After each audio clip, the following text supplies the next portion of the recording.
Hello everyone. तो आज के इस वीडियो में मैं Lord of the Rings of power season 1 के एपिसोड 1 को एक्सप्लेन करने वाला हूँ।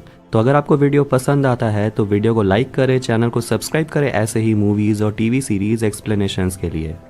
एपिसोड 1 के स्टार्ट में हम गैलेड्रियल नाम की एक एल्फ लड़की की आवाज़ को सुनते हैं जो कहती है कि शुरुआत से कोई भी बुरा नहीं होता। इसके बाद हम एक छोटी लड़की को देखते हैं जो कि गैलेड्रियल ही है, जो अपने कुछ दोस्तों के साथ खेल रही होती है। वो एक नाव बनाती है कागज का और उसे एक नदी में बहा देती है। बच्चे सोचते हैं कि कागज का नाव कैसे तैरेगा, लेकिन गैलेड्रियल यकीन के साथ कहती है कि ये नाव तैरेगा। लेकिन बच्चे उस पर पत्थर फेंकने लगते हैं। वो चिल्लाती है कि पत्थर मत फेंको, लेकिन उसका नाव डूब जाता है। वो अपने दोस्तों पर हमला करती है गुस्से में। तभी वहाँ पर गैलेड्रियल का बड़ा भाई आता है जिसका नाम है फिनरॉड, और वो अपनी बहन को रोकता है और वो अपनी बहन से एक सवाल पूछता है कि तुम्हें पता है कि नाव तैरते क्यों है जबकि पत्थर डूब जाता है। इसका जवाब है कि पत्थर सिर्फ गिरना जानता है। तो वही नाव की खास बात यह है कि वो ऊपर के उजाले को देखता है, नीचे पानी में गहराइयों में अंधेरा नहीं। गैलेड्रियल पूछती है कि कभी कभी लहरों की चमक और ऊपर की रोशनी बिल्कुल एक जैसी लगती है। समझ ही नहीं आता कौन सी रोशनी सही रास्ता दिखाएगी। इसका जवाब फिनरॉड अपनी बहन को उसके कान में बोलता है। गैलेड्रियल बोलती है कि वो अकेले ये सब कैसे करेगी। फिनरॉड उसे कहता है कि तुम्हें यह रास्ता खुद चुनना होगा।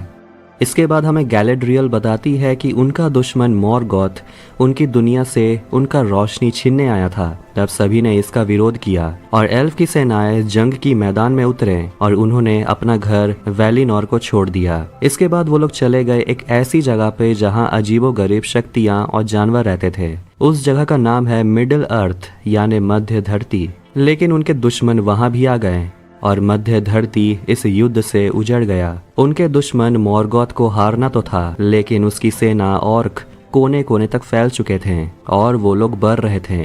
और ये सब करना था एक शातिर जादूगर सौरॉन का, जो मॉर्गोथ का सबसे बड़ा शागिर्द है। गैलेड्रियल के भाई फिनरॉड ने ये कसम खाई थी कि वो उसे मार देगा, लेकिन उन्होंने पहले उसके भाई फिनरॉड को ढूंढ लिया और उसे मार दिया और उसके शरीर पर एक निशान होता है। गैलेड्रियल अपने मरे हुए भाई को देखकर बहुत दुखी होती है और गैलेड्रियल प्रण लेती है कि वो अपने भाई के मरने का बदला जरूर लेगी। और इसीलिए गैलेड्रियल निकल पड़ी सौरॉन की खोज में, पर वो उन्हें कहीं नहीं मिला।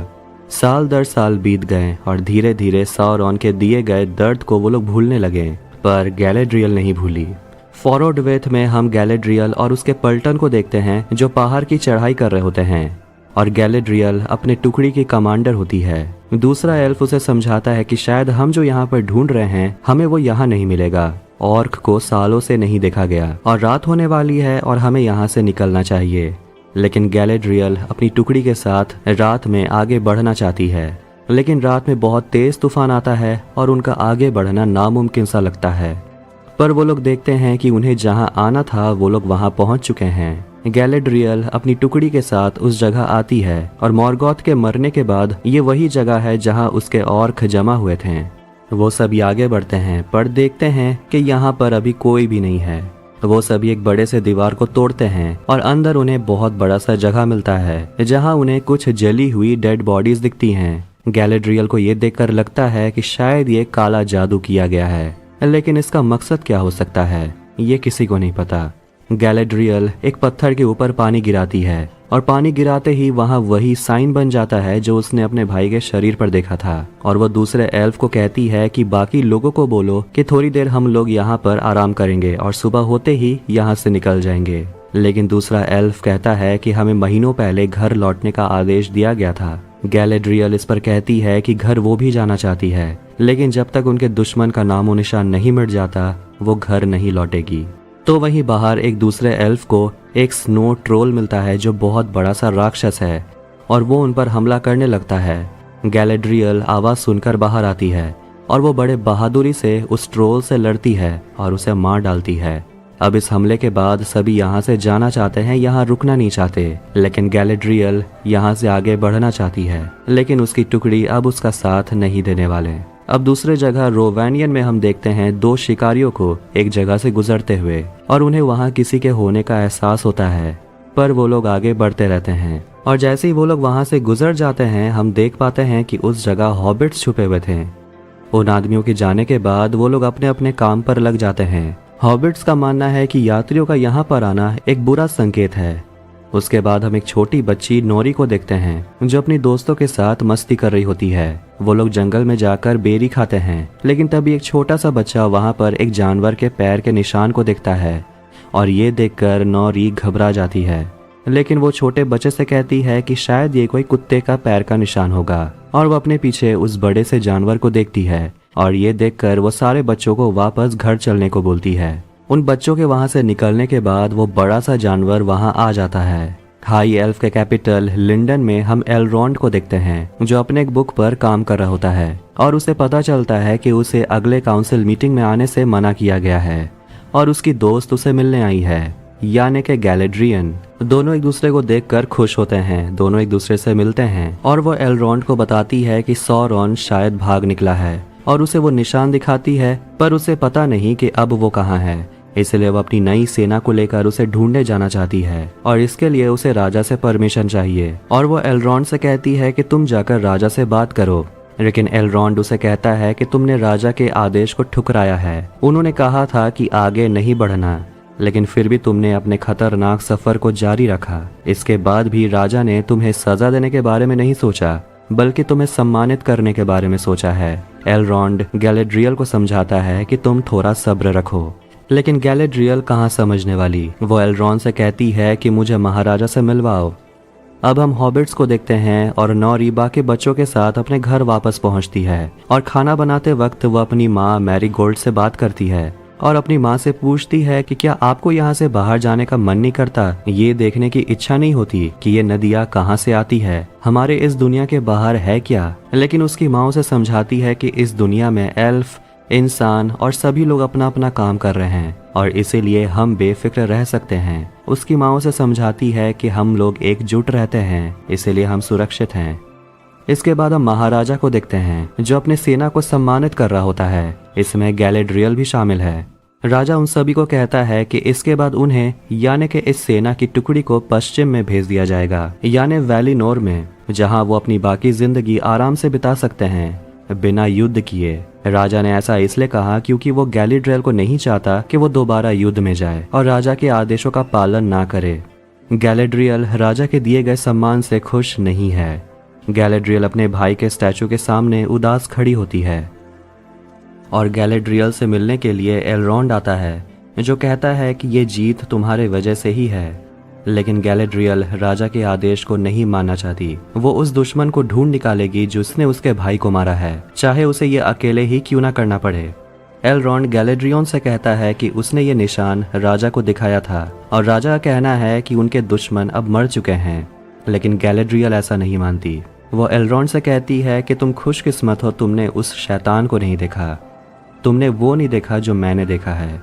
एलरॉन्ड उसे कहता है कि अगर तुम गलत हुई तो पता नहीं तुम कितने एल्फ की जान खतरे में डालोगी, वो भी सिर्फ अपने मन को तसल्ली देने के लिए। एलरॉन्ड उसे समझाता है कि राजा के इस प्रस्ताव को किसी ने कभी नहीं ठुकराया और तुम ऐसा करती हो तो तुम अकेले रह जाओगी, अपने ही दर्द में घुटते रह जाओगी।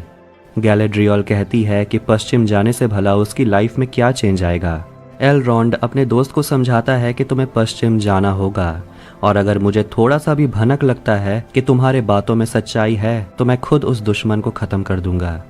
अब हम साउथ लैंड को देखते हैं जहां इंसान रहते हैं, पर हम वहां दो एल्फ को देखते हैं। उनमें से एक एरोंडिर होता है जो एक सोल्जर है और इंसान उन्हें बिल्कुल भी पसंद नहीं करते। वो एक मधुशाला में आता है और एक लड़का उसे देखकर बहुत गुस्सा हो जाता है और गुस्से में कहता है कि हमें कब तक तुम्हारा गुलाम बनकर रहना पड़ेगा।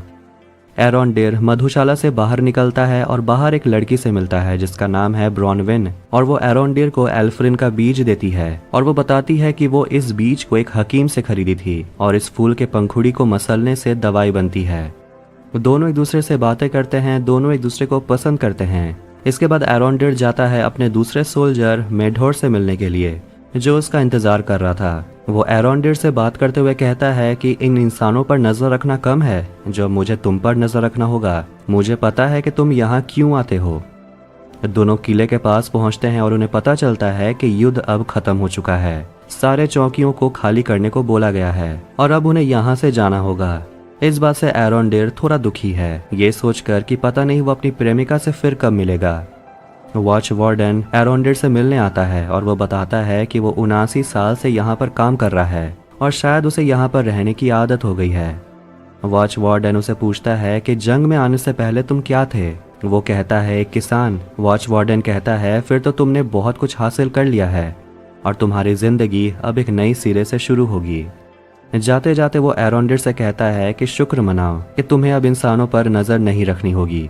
अब हम ब्रॉनविन को देखते हैं जो अपने घर में अपनी बेटे थियो के साथ दवाई बना रही होती है और उसे मिलने के लिए एरोंडेर आता है। वो एरोंडेर से पूछती है कि तुम मेरे घर क्यों आए हो। एरोंडेर उसके करीब जाता है और ब्रॉनविन कहती है कि तुम जो कहने आए हो वो कह दो। एरोंडेर कहता है कि मैंने तो वो बात तुमसे सैकड़ों बार बोल चुका हूँ। तभी ब्रॉनविन के घर एक बूढ़ा आदमी आता है अपने बीमार गाय को लेकर, जिसका इलाज ब्रॉनविन को करना होगा। चेक करते समय वहाँ पर एरोंडेन भी आ जाता है और वो आदमी बताता है कि उसकी गाय शायद घास चरते चरते हॉर्डन की ओर चली गई थी और उस गाय के शरीर से दूध की जगह खून निकलता है और इस वजह से एरोंडेन और ब्रॉनविन हॉर्डन के लिए निकलते हैं, ये पता लगाने कि वहाँ आखिर चल क्या रहा है। ब्रॉनविन का बेटा थियो दोनों को देख रहा होता है और वो उस एल्फ को पसंद नहीं करता। इसके बाद उसका बेटा थियो अपने दोस्त के साथ एक बार्न में आता है और कहता है कि उसे अपने दोस्त को कुछ दिखाना है, जहाँ उसका दोस्त थियो की माँ ब्रॉनविन के बारे में बात करता है और कहता है कि पूरा शहर तुम्हारे माँ के बारे में बात कर रहा है कि वो एल्फ के साथ कितना घुल मिल रही है और शायद इसीलिए तुम्हारे पिता तुम्हें छोड़कर चले गए। थियो ने वहाँ कुछ छुपा रखा है और हम देखते हैं कि वो एक तलवार है जो ऑर्क यूज करते थे और थियो उस तलवार में कुछ जलते हुए देखता है। गैलेड्रियल और उसके पलटन को देखते हैं जिन्हें पश्चिम की ओर ले जाया जा रहा है। उसका दोस्त एलरॉन्ड राजा से बात करते हुए बताता है कि आखिर गैलेड्रियल असलियत में चाहती क्या थी और वो पूछता है क्या अगर वो काला साया सच में है। राजा इस पर कहता है कि तुम इस बारे में ज्यादा मत सोचो, मैंने जो भी किया है मध्य धरती की भलाई के लिए ही किया है। और वो एलरॉन्ड को कहता है कि मुझे और तुम्हें आने वाले कल को संवारना है। राजा उसे लॉर्ड कैलिब्रिम्बोर के कला के बारे में पूछता है और कहता है कि वो एक नया आविष्कार करने वाले हैं जो उनके लिए काफी खास है। राजा चाहता है कि एलरॉन्ड कैलिब्रिम्बोर के साथ काम करे और इस पर विस्तार से बात करने के लिए वहां पर लॉर्ड कैलिब्रिम्बोर को बुलाया जाता है। अब हम हॉबिट सैडॉक को देखते हैं जो आसमान में तारों को देखकर कहता है कि ये भी उनके लिए बुरा संकेत है, पता नहीं उनके साथ आगे क्या होने वाला है। पर उनकी बातों को छोटी बच्ची नॉरी सुन रही होती है। ये देखकर सैडॉक गुस्सा हो जाता है कि नॉरी हर जगह पहुंच जाती है बात सुनने के लिए। नॉरी उसे पूछती है कि आपने आसमान में क्या देखा। वो कहता है कि आसमान में कुछ अजीब हलचल हो रही है और वो आसमान की तरफ देखती है। एरोंडेर और ब्रॉनविन हॉर्डन की तरफ बढ़ रहे होते हैं और पता चलता है कि ब्रॉनविन का जन्म हॉर्डन में ही हुआ था और एरोंडेर बताता है कि हॉर्डन में कुछ लोगों को मॉर्गोथ के वफादारी के लिए जाना जाता है। ये सुनकर ब्रॉनविन गुस्सा हो जाती है और कहती है कि तुम मेरे करीबियों के बारे में बात कर रहे हो, वो लोग ऐसा कभी नहीं करेंगे। और एरोंडेर कहता है कि इसलिए मुझे तुम्हारे साथ चलना होगा। इसके बाद उन दोनों की नजर पड़ती है उस गाँव पर जिसके तरफ वो लोग बढ़ रहे थे, लेकिन वो गाँव जल कर खत्म हो गया है। इसके बाद हम गैलेड्रियल और उसके पलटन को देखते हैं जहाज में और उनसे उनका हथियार और उनका आर्मर ले लिया जाता है और हम ये साफ साफ देख पाते हैं कि गैलेड्रियल को ये पसंद नहीं आता। वो अपने तलवार को छोड़ने के लिए तैयार नहीं है पर उसे छोड़ना पड़ता है। वो सभी पक्षियों को गाते हुए सुनते हैं और ऐसा नज़ारा तो उन लोगों ने पहले कभी नहीं देखा। बादल के हटते ही तेज रोशनी निकलती है तो वहीं लिंडॉन में महाराजा आसमान में एक आग के गोले यानी कि मीटियोर को देखते हैं। गैलेड्रियल नीचे गिरा हुआ एक तलवार को देखती है और अपने भाई के बातों को याद करती है और हम उस समय के बातों को सुनते हैं जब गैलेड्रियल पूछती है कि आसमान की रोशनी और लहरों की चमक बिल्कुल एक जैसी होती है तो उसे कौन सी रोशनी चुननी चाहिए। और इसके बाद हम देखते हैं कि गैलेड्रियल के भाई ने उसके कान में क्या कहा था, कभी कभी अंधेरे को बिना छुए हम रोशनी में नहीं जा सकते। तो वही हॉबिट भी उस आग के गोले को गिरते हुए देखते हैं तो वही गैलेड्रियल पानी में कूद जाती है और रोशनी के अंदर नहीं जाती अपने बाकी साथियों की तरह। राजा के सामने एक पत्ता गिरता है। राजा उस पत्ते को उठाता है और वो पत्ता काला पड़ने लगता है और उसमें से कुछ फुसफुसाने की आवाज आती है। नॉरी उस जगह जाती है जहां वो मीटियोर गिरा है और वहां उसे जो दिखता है उसे देखकर वो हैरान हो जाती है कि वो असली में आग का गोला था ही नहीं। बल्कि एक इंसान था। The Lord of the Rings of Power episode 2 के स्टार्टिंग में हम गैलेड्रियल को देखते हैं जो समुद्र के बीच में तैर रही होती है और वो रोशनी के अंदर नहीं गई, वो वापस पीछे की तरफ तैरने लगती है। इसके बाद हम उस इंसान को देखते हैं जो आसमान से गिरा है और वहाँ पर उस आदमी को चेक करने के लिए नौरी आती है और उसके साथ पॉपी भी होती है। दोनों धक्का मुक्की करते हैं और नौरी नीचे गिर जाती है। नौरी उस आदमी के करीब जाती है पर पॉपी उसे कहती है कि वो आदमी जिंदा है ही नहीं। लेकिन तभी अचानक से वो आदमी जाग जाता है और वो नौरी को पकड़ लेता है और अचानक वहाँ जल रहा आग बुझ जाता है। पर जैसे ही वो आदमी बेहोश होता है वो आग फिर से जलने लगता है। ये देखकर नौरी बहुत घबरा जाती है, लेकिन नौरी इस आदमी की मदद करना चाहती है, नहीं तो इस आदमी को यहाँ पर भेड़िए खा जाएंगे और वो पॉपी से मदद मांगती है। सैडॉक को लगता है कि यहाँ कोई टूटता तारा गिरा है और ये बहुत बड़ा अपशकुन है। नौरी और पॉपी उस आदमी को खींचते हुए लेकर जा रहे होते हैं और सोचते हैं कि ये आदमी कहाँ से आया होगा, ये आदमी है कौन, ये इंसान है या एल्फ है। पॉपी उसे समझाती है कि अगर हमारे लोगों को पता चल गया कि हम लोगों ने एक अजनबी की मदद की है और आगे कुछ भी बुरा होता है तो इसके लिए हम दोनों ही जिम्मेदार होंगे। अब दोनों बात करने में ही बिजी होते हैं और वो आदमी गाड़ी के साथ बढ़ते रहता है। दोनों उसके पीछे भागते हैं। दोनों उस आदमी को आज रात के लिए एक जगह छुपा देते हैं। पॉपी नौरी से पूछती है कि तुम ये सब क्यों कर रही हो। नौरी कहती है कि उसे लगता है कि ये आदमी उसकी जिम्मेदारी है और वो उसे समझाती है कि ये कहीं भी गिर सकता था, लेकिन ये हमारे पास ही गिरा और उसे लगता है कि इसमें कुछ तो खास है और कोई तो वजह रही होगी कि नौरी इस आदमी से मिली है। वो बस पॉपी का साथ चाहती है।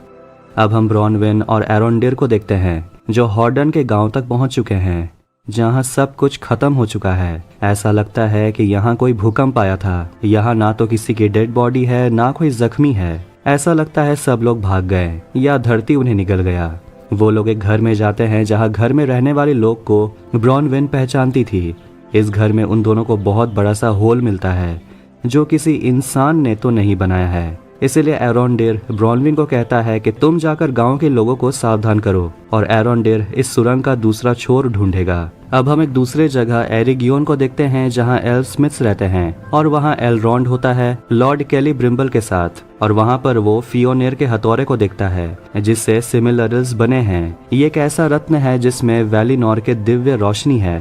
केली ब्रिम्बोर बताता है कि मॉर्गोथ को ऐसे रत्नों को चुराने का ऐसा नशा चढ़ा था कि उसकी नजरें इन्हीं रत्नों पर टिकी रहती थी। पर एक दिन ऐसा आया जब उसके आंख से आंसू का एक बूंद इस रत्न पे गिरा और उसे अपनी बुराई का अक्स दिखा और उसका भ्रम टूट गया। पर केली ब्रिम्बोर को इससे भी कुछ बड़ा मुकाम हासिल करना है। वो कहता है कि इस धरती पर खून की नदियां बही हैं, लेकिन वो अब खुशियों का निर्माण करना चाहता है। उसे निर्माण करना है एक महान शक्ति का।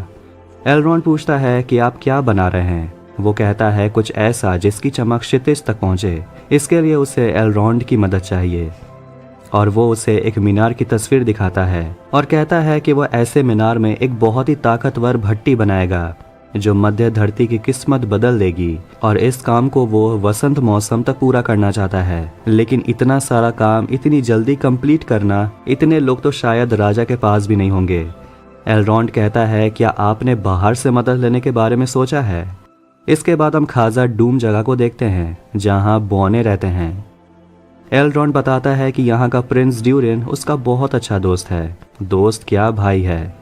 लेकिन दरवाजे पर यह पूछने पर कि एलरॉन्ड है कौन, उसे अंदर आने से मना कर दिया जाता है। एलरॉन्ड दरवाजे के सामने कहता है कि वो बौने को शक्ति परीक्षण की चुनौती देता है, जिसे सुनकर बौने दरवाजा खोल देते हैं।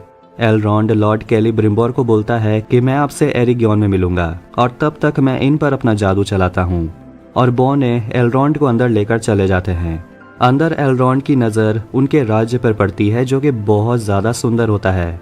उसे अंदर लाया जाता है चुनौती के लिए और उसके सामने वहाँ का राजकुमार ड्यूरिन आता है जो कहता है कि अगर ये चुनौती तुम हार जाते हो तो तुम्हें यहाँ से निकाल दिया जाएगा हमेशा के लिए। तुम यहाँ कभी नहीं आ सकते और अगर तुम किस्मत से जीत भी गए तो तुम्हारी एक मांग पूरी होगी। अब इस चैलेंज को शुरू करने से पहले वहाँ पर कुछ पत्थर लाए जाते हैं और उन्हें ये पत्थर तोड़ना होगा और प्रिंस ड्यूरिन उस पत्थर को तोड़ देता है और एलरॉन्ड भी। अब अगले दिन नौरी पहुंचती है उस आदमी को चेक करने के लिए, लेकिन देखती है कि उस आदमी को होश आ गया है। नौरी उस आदमी से बात करने जाती है, लेकिन वो आदमी उसे देखकर डर जाता है और उसके शक्ति से वहाँ तेज हवाएं चलने लगती है, अंधेरा होने लगता है। लेकिन नौरी उसे याद दिलाती है कि कल रात मैंने तुम्हारी मदद की थी। तब जाकर वो आदमी शांत होता है। नौरी उसे भरोसा दिलाती है कि मैं तुम्हें नुकसान नहीं पहुंचाऊंगी। वो उसे बताती है कि मेरा नाम नौरी है और वो उससे पूछती है कि तुम्हारा नाम क्या है, लेकिन उसे तो कुछ समझ में ही नहीं आ रहा। नौरी उसे खाने के लिए घोंगा देती है। हार्टफुट कम्युनिटी में नौरी के पिता नौरी को बुला रहे होते हैं काम करने के लिए, तो वहीं नौरी इस आदमी के पास बैठे होती है और वो उसे पूछती है कि तुम कहाँ से आए हो, तुम्हारा घर कहाँ है। और वो आदमी नौरी को कुछ समझाने के लिए मिट्टी पर कुछ बनाने लगता है। नौरी पूछती है कि ये है क्या ये किसी तरह का नक्शा है, पर वो जो बोलता है नौरी को वो कुछ समझ में नहीं आता। फिर वो चिल्लाने लगता है। अब हार्टफुट कम्युनिटी में यानी कि जहाँ नौरी रहती है वहाँ हादसा हो जाता है नौरी के पिता के साथ, और इसीलिए पॉपी अपने दोस्त को ढूंढते हुए उसके पास आती है, लेकिन वो आदमी भड़क जाता है और नौरी उसे कहती है कि ये लड़की मेरी दोस्त है। पॉपी नौरी को अपने घर लेकर जाती है और पता चलता है कि उसके पिता घायल हो गए हैं। मैरीगोल्ड यानी कि नौरी की माँ बहुत गुस्सा है कि काम के समय नौरी अपने पिता के साथ नहीं थी। वो अपनी बेटी को बोलती है कि बाहर जाकर ठंडा पानी और मिट्टी लेकर आओ। इसके बाद हम गैलेड्रियल को देखते हैं जो समुद्र में अभी भी तैर रही होती है और उसे कुछ आवाज़ें सुनाई देती हैं जैसे कि कोई राक्षस हो। तभी गैलेड्रियल को कुछ इंसान देखते हैं जो शायद समुद्र में अपना रास्ता भटक चुके हैं, और एक औरत गैलेड्रियल को बचाना चाहती है और वो उसे अपने राफ्ट पे उठाती है और उसे पानी पिलाती है। लेकिन एक आदमी काफ़ी क्रूर होता है। वो पूछता है कि तुम कहाँ से आई हो, और वो झूठ कहती है कि वो अपने जहाज से बिछड़ गई थी। और वो सभी सोचते हैं कि शायद गैलेड्रियल के जहाज को भी उसी समुद्री दानव ने नष्ट कर दिया होगा। लेकिन ये देखकर कि गैलेड्रियल एक एल्फ है, वो इंसान बहुत गुस्सा हो जाते हैं। तभी उनके सामने एक जहाज आता है और जहाज देखते ही वो लोग मदद के लिए चिल्लाते हैं, लेकिन पता चलता है ये तो उनका ही जहाज है जो 2 हफ्ते पहले लापता हो गया था। और उसके साथ साथ वहाँ समुद्री दानव भी आ जाता है और वो राफ्ट के नीचे चला जाता है। वो औरत गैलेड्रियल को पानी में धक्का दे देती है, ये सोचकर कि एल्फ इस दानव को यहाँ लेकर आई है। गैलेड्रियल उस राफ्ट से दूर तैरने लगती है और हम देखते हैं कि वो समुद्री दानव उन सभी लोगों को मार डालता है। वो थोड़ी देर स्विम करते हुए रुकती है और अपने आसपास देखती है, और उसकी नज़र जाती है उसी राफ्ट पे जिसके टुकड़े टुकड़े हो चुके हैं, लेकिन एक छोटे से टुकड़े पर एक इंसान अभी भी जिंदा बच गया है। और वो आदमी गैलेड्रियल की मदद करता है और पूछता है कि तुम्हारा नाम है क्या। वो बताती है गैलेड्रियल, और वो अपना नाम हेलब्रांड बताता है। अब खाज़ाडूम में हम उसी चुनौती को देखते हैं और दोनों एक दूसरे को भारी टक्कर दे रहे होते हैं, लेकिन आखिरी वक्त पर एलरॉन्ड हार मान लेता है क्योंकि वो अपने दोस्त को हारता हुआ नहीं देखना चाहता था। ड्यूरेन अपने दोस्त को यहाँ से निकल जाने को बोलता है। एलरॉन्ड उसे कहता है कि मुझे तुम दरवाजे तक छोड़ने नहीं आओगे। अब जब तक वो लोग दरवाजे तक पहुँचते हैं दोनों एक दूसरे से बात करते हैं और एलरॉन्ड तारीफ करता है कि 20 साल में ड्यूरेन का शहर कितना बदल गया है। लेकिन ड्यूरेन अपने दोस्त पर बहुत गुस्सा है और कहता है कि तुम मेरी शादी पर भी नहीं आए, तुम मेरे बच्चे के जन्म पर भी नहीं आए, और तुम्हें क्या लगता है कि तुम कभी भी आ जाओगे और मैं तुम्हें अपना लूंगा। तुमने मेरे दोस्ती को ठुकराया है। जाने से पहले एलरॉन्ड कहता है कि काश तुम मुझे माफ कर पाते, काश मैं तुम्हारी बीवी से माफी मांग पाता। इसलिए ड्यूरेन अपने दोस्त एलरॉन्ड को अपनी बीवी डिसा से मिलाने के लिए अंदर लाता है ताकि वो उसकी बीवी से माफी मांग सके, और उसे समझाता है कि तुम माफी मांगकर यहाँ से चले जाना, खाना खाने के लिए हाँ मत बोलना। तभी वहाँ पर ड्यूरेन की बीवी डिसा आती है और वो एलरॉन्ड को देखकर बहुत खुश होती है और उसे गले लगा लेती है। और एलरॉन्ड माफ़ी मांगता है कि वो बहुत शर्मिंदा है कि वो शादी में नहीं आया। डिसा उसे कहती है कि कोई बात नहीं, लेकिन तुम इतने दिन के बाद आए हो तो खाना बिना खाए मत जाना। तभी वहाँ पर ड्यूरेन के दोनों बच्चे आ जाते हैं, दोनों बहुत शैतान हैं। डिसा एलरॉन्ड को कहती है कि तुम इसे अपना घर ही समझो, तुम आराम करो। ड्यूरेन कहता है कि सच में मत समझ लेना। इसके बाद सभी एक साथ बैठकर खाना खा रहे होते हैं और डिसा बताती है कि वो और ड्यूरेन कैसे मिले और दोनों बहुत रोमांटिक हो जाते हैं। और उसकी बीवी उसे समझाती है कि तुम्हारा दोस्त इतने दिनों बाद यहाँ आया है, तुम अभी भी मुंह फुलाकर क्यों बैठे हो। ड्यूरेन कहता है कि एलरॉन्ड यहाँ पर जरूर अपने काम से आया होगा, वो अपने दोस्त से मिलने के लिए थोड़ी आया है।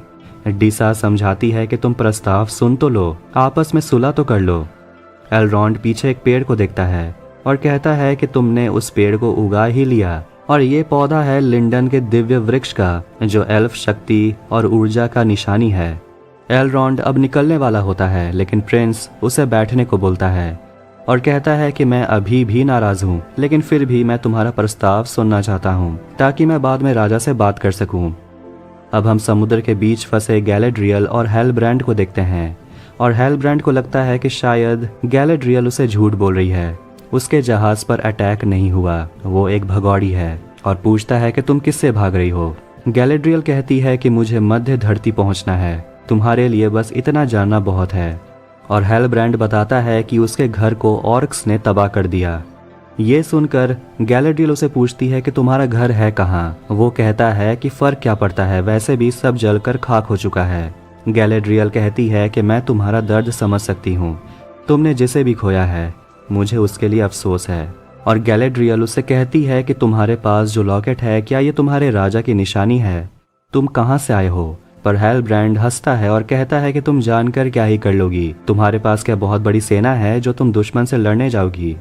लेकिन गैलेड्रियल कहती है कि हम जिस दुश्मन के बारे में बात कर रहे हैं, उसने मेरे बहुत लोगों को मारा है, जिसका नाम गिनते गिनते तुम्हारी उम्र बीत जाएगी, इसीलिए मैं आराम से तो बैठ नहीं सकती। हेलब्रांड उससे बता देता है कि ऑर्क्स साउथ लैंड में है। गैलेड्रियल जानना चाहती है कि वहाँ कितने ऑर्क्स हैं और उनका सेनापति कौन है। हेलब्रांड कहता है कि वो उसकी और मदद नहीं करना चाहता। तभी वो लोग देखते हैं कि उनकी तरफ एक बहुत ही खतरनाक समुद्री तूफान बढ़ रहा है।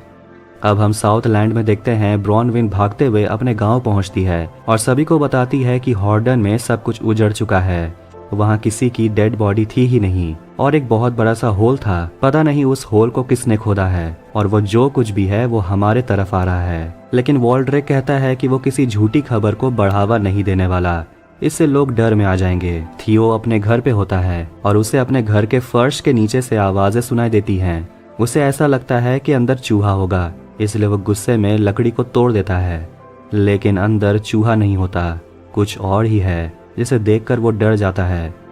एरोंडेड सुरंग में आगे बढ़ रहा होता है, लेकिन उसे कुछ दिखता है जिसे देखकर वो डर जाता है। वो वहां से भागने लगता है, पर भागते भागते वो सुरंग के नीचे पानी में गिर जाता है और वो जल्दी जल्दी पानी से निकलता है और अपना तलवार लेकर रेडी रहता है, और पानी के अंदर कुछ तो है जो उस पर हमला करती है।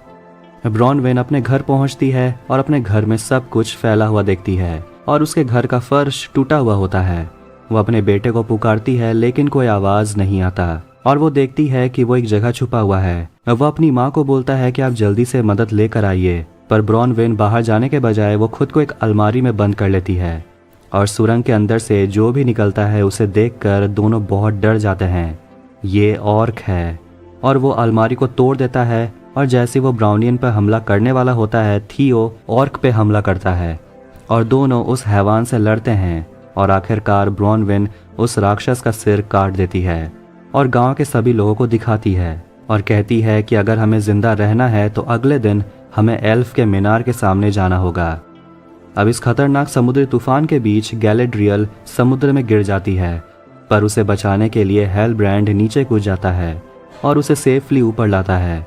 इसके बाद हम उस स्ट्रेंजर इंसान को देखते हैं जो रात में तारों को देख रहा होता है, और नॉरी उससे मिलने के लिए आती है और वो उस आदमी को बताती है कि हमारा कारवां यहाँ से निकलने वाला है बस 3 दिन में, और शायद हम लोग अब बिछड़ जाएंगे। वो आदमी लड़कियों के लालटेन को देखता है और पॉपी के हाथ से लालटेन गिर जाता है और उसमें से जुगनू निकलने लगते हैं, और वो आदमी जुगनू से अपने भाषा में बात करता है। नॉरी सोचती है कि वो आदमी क्या बात कर रहा होगा जुगनू से। इसके बाद वो आदमी जुगनू की मदद से वहाँ नक्षत्र बनाता है।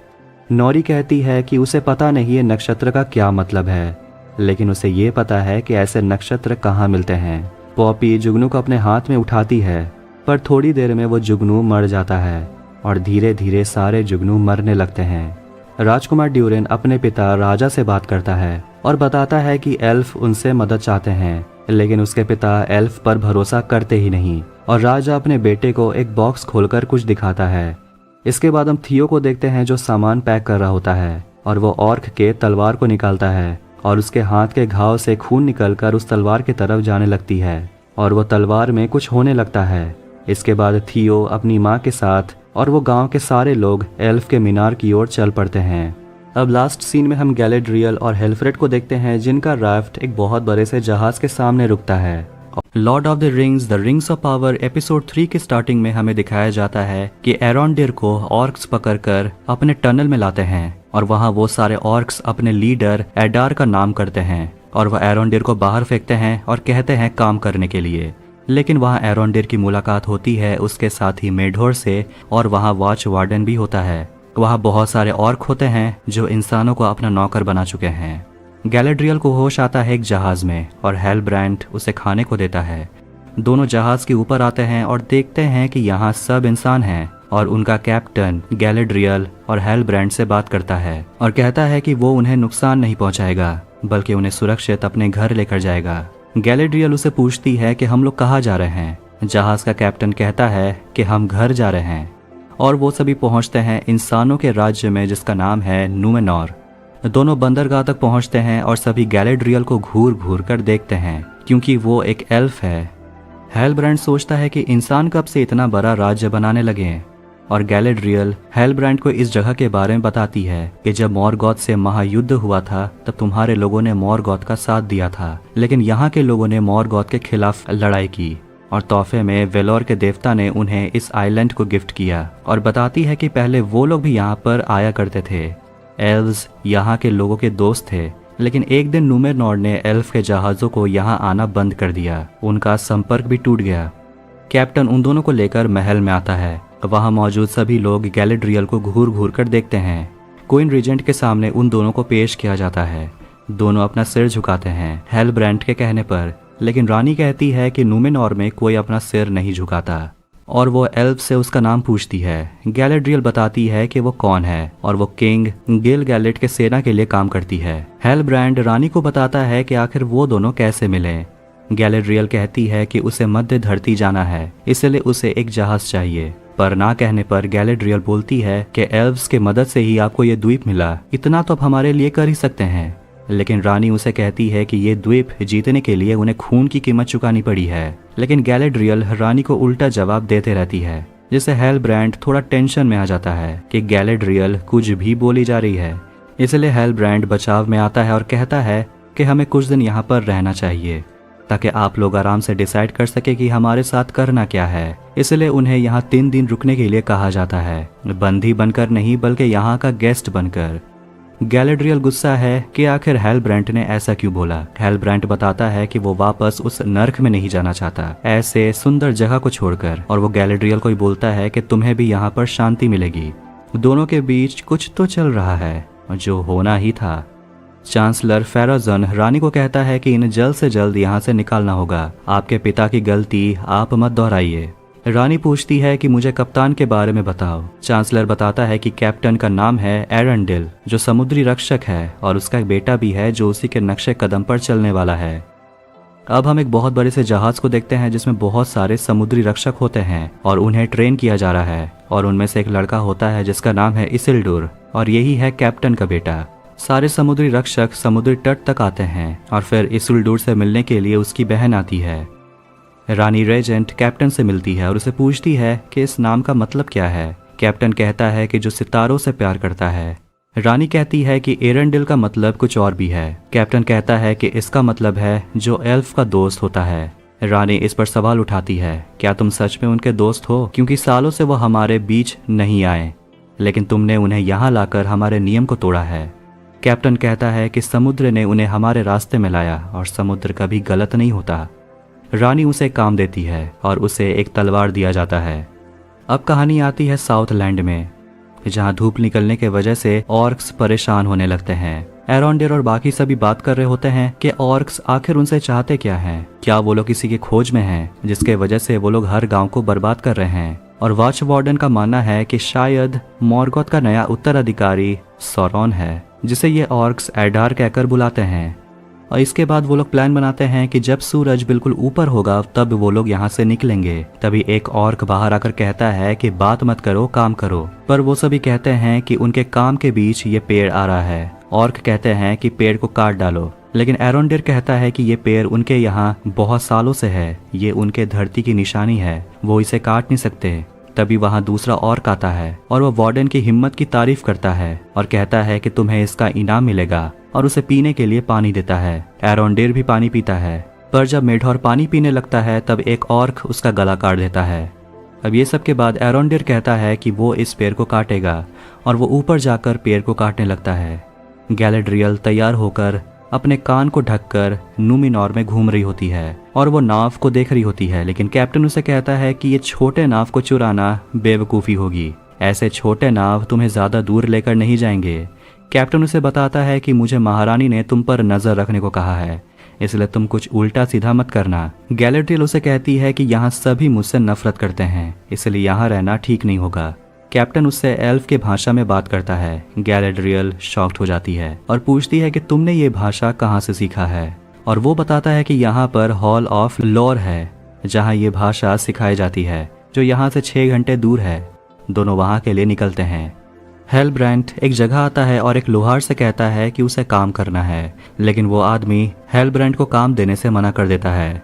हेलब्रांड एक जगह बैठकर खाना खा रहा होता है, लेकिन वहाँ उसे कुछ और आदमी मिलते हैं जो उसे तंग करने लगते हैं, लेकिन हेलब्रांड उन लोगों से पंगा नहीं लेना चाहता क्योंकि वो यहाँ नई लाइफ शुरू करना चाहता है। इसलिए वो सभी को अपनी तरफ से मुफ्त में वाइन पिलाता है। लेकिन देखते हैं कि हेलब्रांड उस आदमी का एक पिन चुरा लेता है, पर वो आदमी हेलब्रांड से मिलता है और वो हेलब्रांड से कहता है कि तुम्हें क्या लगता है मुझे पता नहीं चला होगा।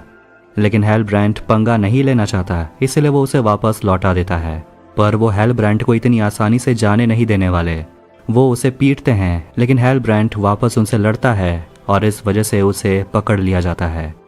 गैलेड्रियल हॉल ऑफ लॉर में आती है और वहाँ एक पेंटिंग होता है जिसमें एलरॉन्ड की तस्वीर है, और कैप्टन गैलेड्रियल को बताता है कि यहाँ के राजा एल्फ के वफादार थे और इसीलिए उन्हें अपना तख्त छोड़ने को मजबूर किया गया था।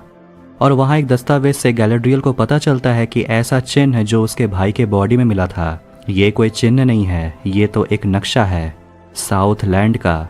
और गैलेड्रियल को पता चलता है कि ये सब सौरॉन से जुड़ा हुआ है, यानी कि साउथ लैंड खतरे में है। और अगर सौरॉन सच में लौट आया है तो साउथ लैंड की बर्बादी तो बस एक शुरुआत है। अब हम हारफुट की कम्युनिटी को देखते हैं और उनका कारवां कल निकलने वाला है, लेकिन मैरीगोल्ड चिंता में है अपने पति को लेकर कि अगर उसका पति जल्दी से ठीक नहीं होता तो वो लोग कारवां में पीछे रह जाएंगे। नॉरी उस मिस्टीरियस आदमी की मदद करना चाहती है, ये पता करके कि वो नक्षत्र का मतलब है क्या। इसीलिए वो सैडॉक के बुक को चुराना चाहती है, लेकिन पॉपी उसे रोकती है क्योंकि पॉपी को वो आदमी बिल्कुल भी नहीं पसंद। पर नॉरी किसी तरह पॉपी को साथ देने के लिए मना ही लेती है और अंदर जाकर वो सैडॉक के किताब से जवाब ढूंढती है। पर तभी अचानक से सैडॉक अंदर आ जाता है कुछ लिखने के लिए, और नॉरी टेबल के अंदर छिप जाती है और वो हाथ ऊपर करके कागज चुराने लगती है। और उसे बचाने के लिए पॉपी वहां आती है जो सैडॉक को अपने बातों में उलझा कर रखती है। सैडॉक अपने कबीले के लोगों के सामने बिताए गए पुराने पलों को याद करता है और उन लोगों को जिनको उन्होंने खो दिया है। तभी कम्युनिटी के लोगों के सामने पहुंच जाता है वो मिस्टीरियस आदमी, और वो नॉरी के चुराए हुए कागज को देखने लगता है। पर अचानक से वो कागज जलने लगता है और वो आदमी घबराने लगता है और वो सभी चीजों को तोड़ने लगता है, और आखिरकार पूरी हारफुट कम्युनिटी उस आदमी को देख ही लेती है। अब नॉरी को जवाब देना पड़ता है कि वो उस आदमी की बस मदद करना चाहती थी, लेकिन सब उसे समझाते हैं कि इससे उनका फायदा होगा क्या, क्योंकि किसी से ना मिलना, छुप कर रहना, इसी की वजह से वो लोग हजारों साल तक जिंदा हैं। और सैडो कहता है कि जो भी नियम तोड़ेगा उसे कारवां से निकाल दिया जाएगा। लेकिन वो नॉरी के परिवार पर दया दिखाते हुए कहता है कि नॉरी अभी छोटी है, इसलिए तुम सब कारवां में आ सकते हो, लेकिन तुम लोग पीछे रहोगे। मैरीगोल्ड अपनी बेटी पर गुस्सा होती है, लेकिन नॉरी को पूरा यकीन है कि वो आदमी खास है। पर उसकी माँ उसे समझाती है कि कारवां से अलग होना उनके लिए खतरनाक हो सकता है, इसलिए सामान जल्दी पैक करो। यह आदमी सब कुछ देख रहा होता है। नूमेनॉर में कैप्टन अपने बेटे बेटी से मिलता है और तीनों उस एल्फ यानी कि गैलेड्रियल के बारे में बात करते हैं। और इसिल्डूर अपने पापा को बताता है कि वो समुद्री रक्षक का परीक्षा नहीं देने वाला। ये सुनकर कैप्टन बहुत गुस्सा हो जाता है और वो अपनी बेटी पर भी चिल्लाता है क्योंकि वो भी इस बारे में जानती थी, लेकिन वो बताना सही नहीं समझी। तभी उसकी बेटी ईआरएन के लिए एक संदेश आता है और पता चलता है कि उसकी बेटी बिल्डर के गिल्ड में शामिल हो गई है। गैलेड्रियल हेलब्रांड से मिलती है जो काल कोठरी में बंद है, और गैलेड्रियल उसे कहती है कि तुम इस जगह में रहने के लायक नहीं हो। और वो उसे एक दस्तावेज दिखाती है जो उसे हॉल ऑफ लॉर्ड से मिला, और उसमें एक चिन्ह होता है लेकिन हेलब्रांड कहता है कि ऐसा चिन्ह उसने एक मरे हुए आदमी पर देखा था। लेकिन गैलेड्रियल कहती है कि एक आदमी इस चिन्ह के वजह से साउथलैंड के सभी लोगों को एक कर पाया था और इसी चिन्ह के वजह से हम फिर से ये कर पाएंगे, उस अंधेरे से लड़ने के लिए।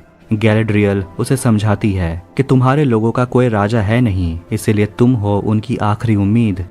गैलेड्रियल उसे समझाती है कि तुम मेरे साथ मध्य धरती चलो और हम दोनों प्रजातियों को बचा सकते हैं।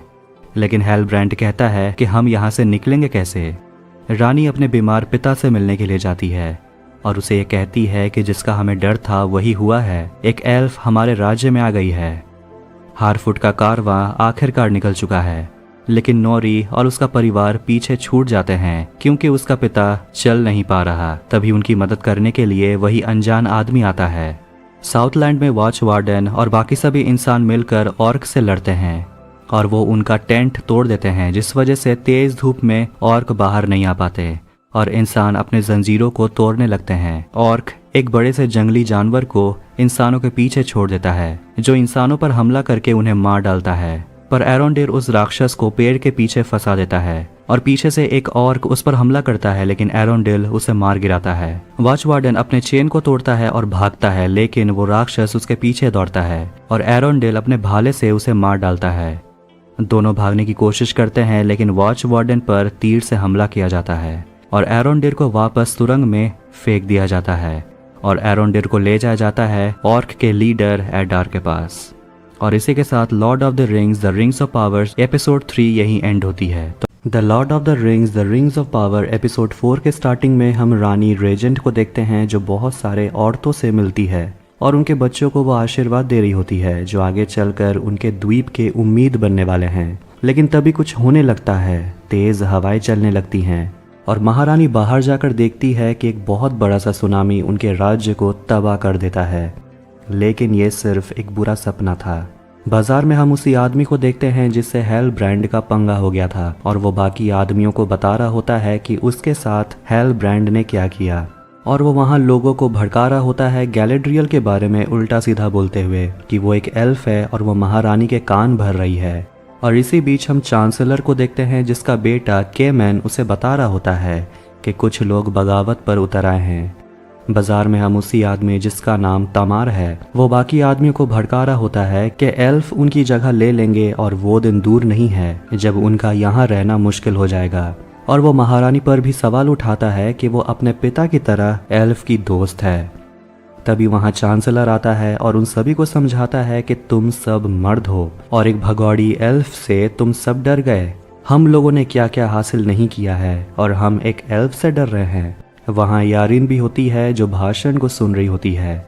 चांसलर उन सभी को यकीन दिलाकर कहता है कि वो एल्फ को इस राज्य को जीतने नहीं देंगे। केमैन यारिन से मिलता है और उससे कहता है कि इस राज्य में ऐसा कोई नहीं है जिसे चांसलर बहका नहीं सकता। और केमैन यारिन को वाइन पीने को देता है, लेकिन वो पीने से मना कर देती है।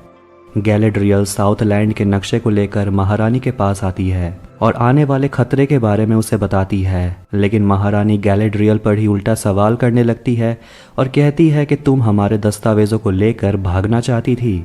लेकिन गैलेड्रियल महारानी को कहती है कि हेलब्रांड कोई आम इंसान नहीं है और वो जहाँ से आया है उस जगह का वो उत्तराधिकारी है और आपके मदद से हम अपने लोगों को एकजुट कर सकते हैं। गैलेड्रियल खुलकर कहती है कि एल्व्स और न्यूमेनॉर को एकजुट होना होगा सौरॉन से लड़ने के लिए, लेकिन महारानी उसकी बात नहीं सुनती और कहती है कि उस कैदी को तो सज़ा ज़रूर मिलेगी। महारानी वहाँ से जाने लगती है, लेकिन गैलेड्रियल गुस्से में कहती है कि मुझे असली शासक यानी कि राजा से बात करनी है, यानी कि आपके पिता से। यह सुनकर महारानी बहुत गुस्सा हो जाती है और कहती है कि तुम एक भगौड़ी हो। लेकिन गैलेड्रियल कहती है कि मैं इस द्वीप में किसी वजह से आई हूँ और आपके कहने पर मैं रुकने वाली नहीं हूँ। और महारानी के साथ ऊंचे आवाज में बात करने की वजह से उसे काल कोठरी में बंद कर दिया जाता है। इसिल्डुर और बाकी समुद्री रक्षक का ट्रेनिंग चल रहा होता है और तभी वो किसी बात में खो जाता है, जिस वजह से उसके हाथ से एक रस्सी छूट जाती है और एक हादसा होते होते रह जाता है। और इस वजह से कैप्टन उसे डांटते हैं और उसे समुद्री रक्षा की टीम से निकाल दिया जाता है। इसिल्डुर के साथ साथ उसके दोनों दोस्तों को भी। इस बात से उसके दोनों दोस्त बहुत गुस्सा होते हैं, क्योंकि उनका तो एक ही सपना था समुद्री रक्षक बनना, लेकिन उसके दोस्त के वजह से उनका सपना टूट गया। एरोंडेर ऑर्क के कब्जे में होता है और उसके सामने एडार आता है। एक ऑर्क वहाँ घायल होता है और एडार उसके सामने जाता है जिसे एरोंडेर ने घायल कर दिया था और एडार उसे मार देता है। एरोंडेर देखता है कि एडार एल्व्स की भाषा बोल रहा है और वो थोड़ा बहुत एल्फ की तरह दिखता भी है। वो उसे पूछता है कि तुम हो कौन। एडार उसे कहता है कि तुम्हें बहुत सारे झूठ बोले गए हैं जो तुम्हारे अंदर बस गए हैं, इसलिए हमें पूरे दुनिया को नए सिरे से बनानी होगी। एडार उसे कहता है कि तुम जाकर अपने लोगों को मेरा संदेश दो। एल्व्स के मीनार में हम ब्रॉनविन को देखते हैं और वहाँ भी बहुत सारे इंसान आ रहे होते हैं शरण लेने के लिए, पर इतने लोगों के जुटने के बाद वहाँ खाने की राशन में कमी आ जाती है। थियो को एक आइडिया आता है कि वो वॉल्ड्रेक के तहखाने में जा सकते हैं जहाँ बहुत सारा खाना होगा और हमें एक दल को भेजना चाहिए दोपहर को उस खाने को लाने के लिए। ब्रॉनविन कहती है कि यह खतरनाक हो सकता है। थियो कहता है कि वो जाएगा, लेकिन उसकी माँ मना करती है और कहती है कि फ़िलहाल के लिए हम पहाड़ियों में जाएंगे शिकार करने के लिए। थियो कहता है कि इससे हमारे हाथ लगेगा ही क्या। उसकी माँ कहती है कि अगर तुम काम नहीं कर सकते तो तुम मेरी मुश्किलें बढ़ाओ मत। पर थियो को कौन रोकने वाला। वो अपने गांव चला जाता है अपने दोस्त रोवान के साथ और राशन उठाकर वो ला रहा होता है। थियो शराब खाने के अंदर चला जाता है और उसका दोस्त बाहर खड़ा जानवर को देख रहा होता है जो मर चुके हैं। पर तभी उस जगह बादल आने लगते हैं और थियो का दोस्त वहां से भाग जाता है क्योंकि ऑर्क कभी भी आ सकते हैं। शराब खाने के अंदर थियो पर एक ऑर्क हमला करता है, लेकिन थियो से लड़ता है ऑर्क के तलवार से और वहां से भाग जाता है और जाकर एक कुएं के अंदर छुप जाता है। अब हम एलरॉन्ड को देखते हैं जो लॉर्ड कैलिब्रिम्बोर के साथ होता है और वो एलरॉन्ड से उसके पिता के बारे में बात करता है, पर बात करते हुए वो बताता है कि शायद प्रिंस ड्यूरिन उनसे कुछ छुपा रहे हैं। इसलिए एलरॉन्ड जाता है बोनो के राज्य में और वहाँ ड्यूरिन की पत्नी डिसा से वो बात करता है और डिसा बताती है कि ड्यूरिन अभी यहाँ है नहीं और वो झूठ बोलती है कि ड्यूरिन खुदाई करने के लिए गया है। लेकिन एलरॉन्ड कहता है कि अगर वो खुदाई करने के लिए गया है तो उसकी कुल्हाड़ी यहाँ क्यों है और तुम उसके लिए उसका पसंदीदा खाना क्यों बना रही हो। डिसा कहती है कि उसका पति जिस रत्न को खोदने गया है उसे खोदना नहीं पड़ता बल्कि ढूंढना पड़ता है, इसलिए उसे कुल्हाड़ी की ज़रूरत है नहीं और उसका पसंदीदा खाना बनाने में थोड़ा टाइम लगता है और इतने टाइम में ड्यूरिन घर वापस आ जाएगा। डिसा ड्यूरिन से मिलती है और ड्यूरिन कहता है कि तुमने अच्छा नाटक किया झूठ बोलकर कि मैं खदान गया था। ये सारी बात एलरॉन्ड सुन लेता है। इसके बाद एलरॉन्ड पहुंचता है उसी खदान में जहां उसे मिलता है खुफिया रास्ता जहां बौने खुदाई कर रहे होते हैं। तभी वहां ड्यूरिन आ जाता है गुस्से में, जो कहता है कि तुम यहाँ क्या कर रहे हो। क्या तुम्हारे महाराजा ने तुम्हें इसलिए भेजा है कि तुम हमारे रत्नों को चुरा सको। लेकिन एलरॉन्ड कहता है कि वो तो अपने दोस्त से मिलने आया था। ड्यूरिन कहता है कि वो एलरॉन्ड को कुछ बताना चाहता है, लेकिन उसके लिए उसे पहाड़ों की शपथ लेनी होगी और अगर एलरॉन्ड ने ये बात किसी और को बताया और शपथ तोड़ने की कोशिश की तो उसके प्रजाति के ऊपर कयामत आ जाएगी। कसम खाने के बाद ड्यूरिन अपने दोस्त को एक नया धातु दिखाता है जो डिसा को मिला था और ये धातु उनके हथियार को मजबूत बना सकता है और इसकी कीमत सोने से भी ज़्यादा है। लेकिन बात यह है कि इस रत्न के खुदाई में खतरा है। एलरॉन्ड इस रत्न को अपने हाथ में लेता है और दोस्ती के निशानी के तौर पर ड्यूरिन एलरॉन्ड को ये चमकीला पत्थर रखने को देता है। तभी खदान में भूकंप आने लगता है। न्यूमनॉर में हम इयारियन को देखते हैं जिसे गिल्ड में शायद सिर्फ पोछा मारने के लिए रखा गया है। वो टकरा जाती है केमेन से और दोनों ही एक दूसरे के साथ फ्लर्ट करते हैं। कालकोठरी में गैलेड्रियल और हेलब्रांड बात कर रहे होते हैं और हेलब्रांड उससे एक सवाल पूछता है कि तुमने महारानी से घर जाने के लिए जहाज मांगा, उनके राज्य का तुमने इंसल्ट किया, लेकिन आज तुम्हें कालकोठरी में बंद कर दिया गया, ऐसा क्यों हुआ। गैलेड्रियल को एहसास होता है कि उसने महारानी के पिता से बात करने की इजाज़त मांगी थी जो मीनार में है, जिन्हें सालों से किसी ने नहीं देखा। शायद इस वजह से महारानी उसे कालकोठरी में बंद कर दी होगी। तभी वहां चांसलर आता है जो गैलेड्रियल को बोलता है कि अब तुम्हें आज़ाद किया जाता है, महारानी के कहने पर तुम्हें मध्य धरती छोड़ा जाएगा। लेकिन गैलेड्रियल उन सारे सिपाहियों को कालकोठरी में लड़कर बंद कर देती है और वहां से चली जाती है और बेचारा चांसलर देखता ही रह जाता है। इयारियन को ये सुनकर बहुत बुरा लगता है कि उसके भाई को और उसके दोनों दोस्तों को समुद्री रक्षा की टीम से निकाल दिया गया है, पर वो उसे कहती है कि अच्छा है अब तुम पश्चिम जा सकते हो। लेकिन इसिल्डुर को इस बात का गुस्सा है कि उसने अपने दोस्तों की जिंदगी बर्बाद कर दी और अब वो पश्चिम जाने के लायक है नहीं। तभी वहाँ सिपाही आ जाते हैं, ये चिल्लाते हुए कि एल्फ भाग गई है।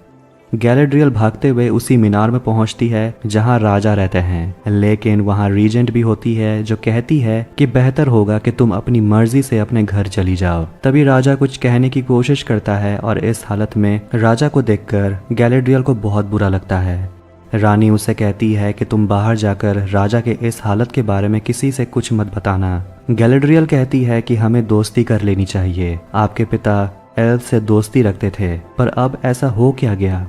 महारानी बताती है कि जब उसके पिता राजा थे तो उन्होंने घोषणा किया था कि उन्होंने देवता वैलार को गुस्सा कर दिया है, इसलिए उन्हें पुराने तौर तरीके को अपनाना होगा। पर जब उन्होंने ये कहा कि उन्हें एल्फ से दोस्ती करनी होगी तो प्रजा ने बगावत कर दिया और इसीलिए रीजेंट को रानी बना दिया गया। और महारानी उसे दिखाती है एक दृष्टिमणि जिसका नाम है पैलंटिर।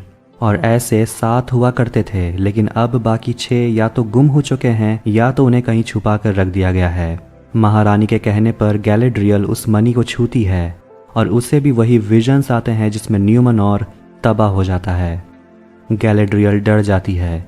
रानी उसे कहती है कि यही हमारा भविष्य है और इसकी शुरुआत हो चुकी है। तुम्हारा आना ही इसका सबूत है और इसीलिए गैलेड्रियल को जाना होगा। लेकिन गैलेड्रियल उसे समझाती है कि उनके लिए एक और बड़ा खतरा है और इस खतरे से दूर रहकर रानी न्यूमेनॉर को खुद डुबा रही है और कहती है कि उसे एक मौका चाहिए। न्यूमेनॉर और एल्फ को मिलकर सौरॉन से लड़ना होगा, लेकिन रानी उसकी बात नहीं मानती। वो अपनी बात पर अड़ी हुई है।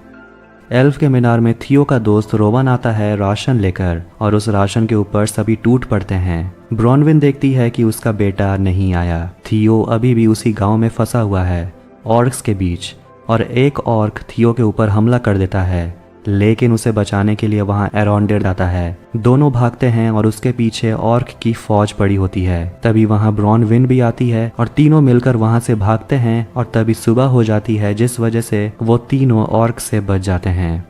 मजदूरों की जान जाने के वजह से डिसा चट्टानों से प्रे करती है और गुहार लगाती है कि उन्हें वापस कर दें। डिसा एलरॉन्ड से बात करते हुए कहती है कि अगर तुम नीचे नहीं जाते तो शायद ड्यूरिन भी चट्टानों में दबकर मर जाता। वो एलरॉन्ड से माफ़ी मांगती है झूठ बोलने के लिए। तभी ड्यूरिंग वहाँ अच्छी खबर लेकर आता है कि सारे मजदूर जिंदा हैं। अब राजा ने आदेश दिया है कि खदान को बंद करना होगा और इस बात से राजकुमार ड्यूरिन बहुत गुस्सा है। पर एलरॉन्ड उसे समझाता है कि तुम्हारे और तुम्हारे पिता के पास जितना भी समय है हंसी खुशी एक दूसरे के साथ बिताओ। डिसा ड्यूरिन का मूड हल्का करने के लिए पूछती है कि आप दोनों की मुलाकात हुई कैसे थी। एलरॉन्ड बताता है कि उसने ड्यूरिन को 3 ट्रोल से बचाया था।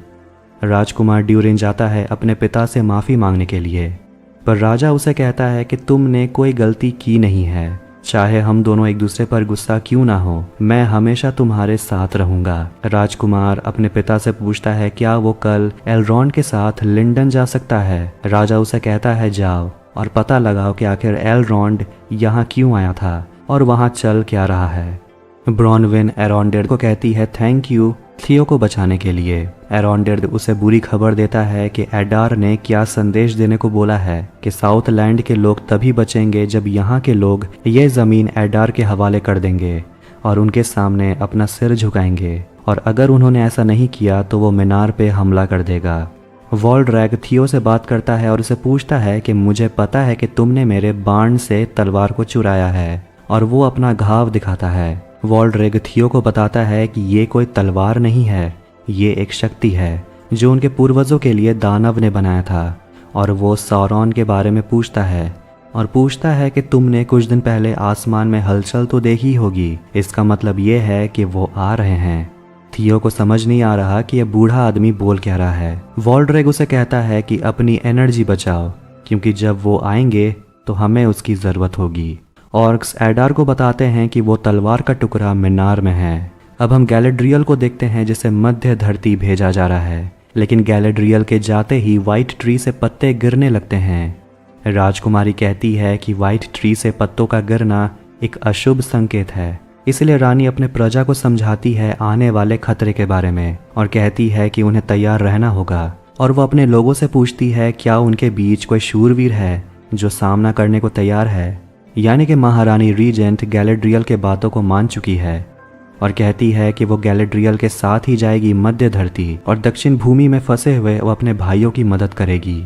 कैप्टन लोगों को बताता है कि जहाज 10 दिन में निकलेंगी जिसमें बहादुर नागरिक आ सकते हैं, पर कोई भी इस युद्ध के लिए तैयार है नहीं। लेकिन इसिल्डूर के दोनों दोस्त हाथ उठाते हैं और इसिल्डूर भी अपना हाथ उठाता है। जंग लड़ने के लिए वो तीनों तैयार हैं, जिसे देखकर सभी अपना हाथ उठाने लगते हैं। और इसी के साथ Lord of the Rings of Power episode 4 यहीं एंड होती है। Lord of the Rings of Power episode 5 के स्टार्टिंग में हम हारफुट कम्युनिटी यानी कि नॉरी और उस मिस्टीरियस आदमी को देखते हैं और नॉरी उसे समझा रही होती है कि हारफुट समय के साथ साथ एक जगह से दूसरी जगह ट्रैवल करते हैं और वो सभी ठंड के समय कहीं और होते हैं और गर्मी के समय कहीं और उन्हें रास्तों में बहुत सारे खतरों का सामना करना पड़ता है।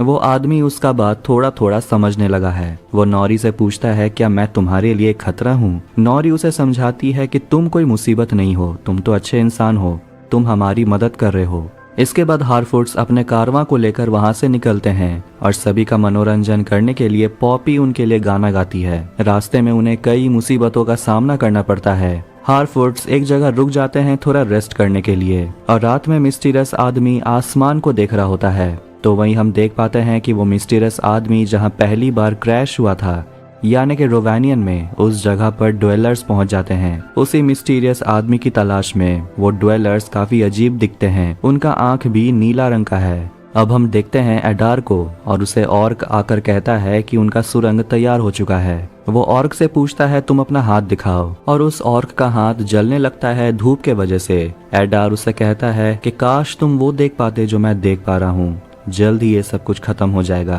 एडार उसे कहता है कि जाकर सेना को तैयार करो क्योंकि उनका वक्त आ चुका है। एडार की धमकी को सुनने के बाद ब्रॉनविन साउथलैंड के लोगों को बताती है कि दुश्मन हम पर कभी भी हमला करने वाले हैं, पर वो हम पर रहम दिखा सकते हैं अगर हम इस मीनार को छोड़कर चले जाएं और उनके सामने अपने घुटने टेक दें। लोग ये सुनकर डर जाते हैं, लेकिन ब्रॉनविन उन्हें यकीन दिलाती है कि यह मीनार जल्द ही हमारा होगा। बदले में ब्रॉनविन बस लोगों का साथ चाहती है और सभी ब्रॉनविन पर यकीन करते हैं, लेकिन वॉल्ड्रेग वहां पर आकर लोगों को भड़काने लगता है कि हम उनके सामने टिक भी नहीं पाएंगे, वो बहुत ताकतवर है और इससे अच्छा यही होगा कि हम सब उनके नौकर बन जाएं। अब ये सब सुनकर आधे लोग वॉल्ड्रेग के तरफ हो जाते हैं और रोवान भी अपने दोस्त थियो को छोड़कर अलग हो जाता है।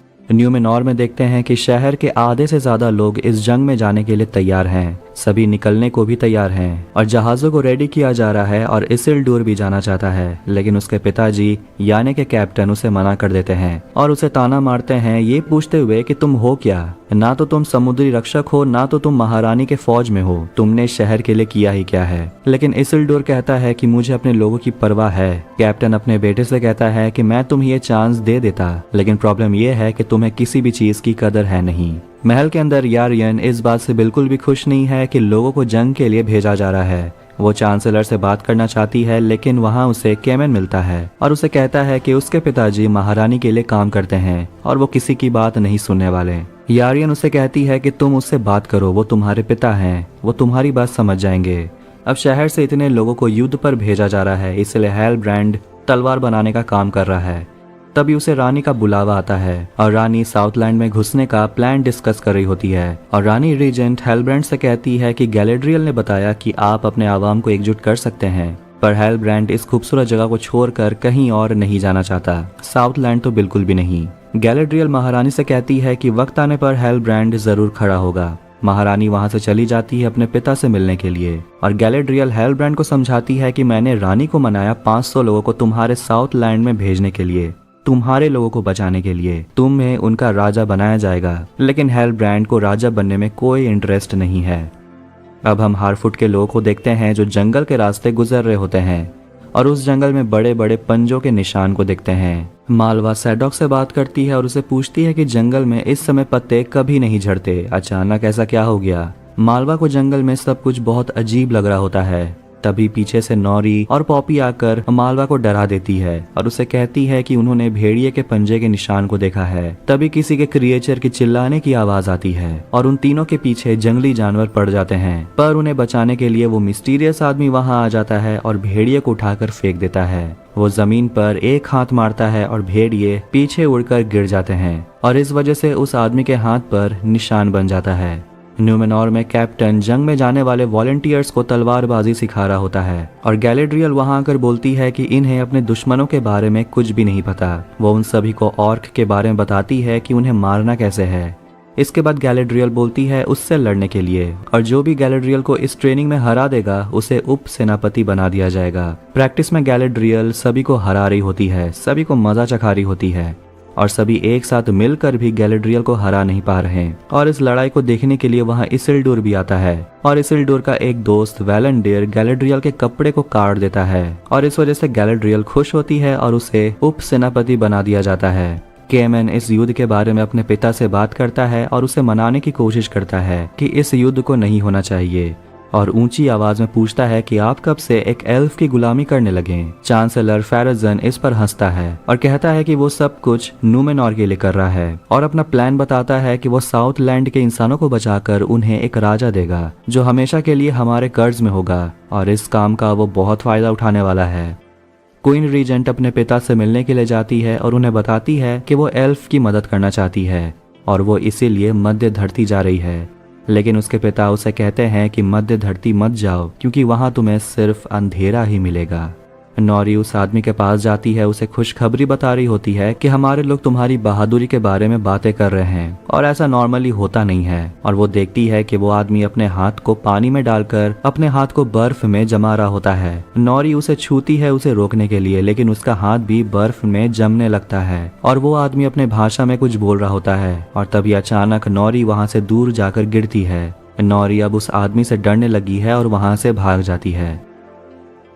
अब हम प्रिंस ड्यूरिन को देखते हैं जो एलरॉन्ड के साथ लिंडन आ चुका है और राजा गिल-गलैड राजकुमार ड्यूरिन से पूछता है कि आप लोगों को ऐसा क्या मिला है कि आप लोगों के राज्य में एक अजीब ही चमक आ गई है। पर राजकुमार ड्यूरिन राजा से एक सवाल पूछता है कि ये टेबल आपने कहाँ से लिया है, क्योंकि जिस धातु से ये टेबल को बनाया गया है ये असली में उनके मकबरे बनाने में किया जाता है जो काफी पवित्र है। राजा इस बात के लिए उससे माफी मांगता है और उसे कहता है कि आप चाहे तो ये टेबल ले जा सकते हैं।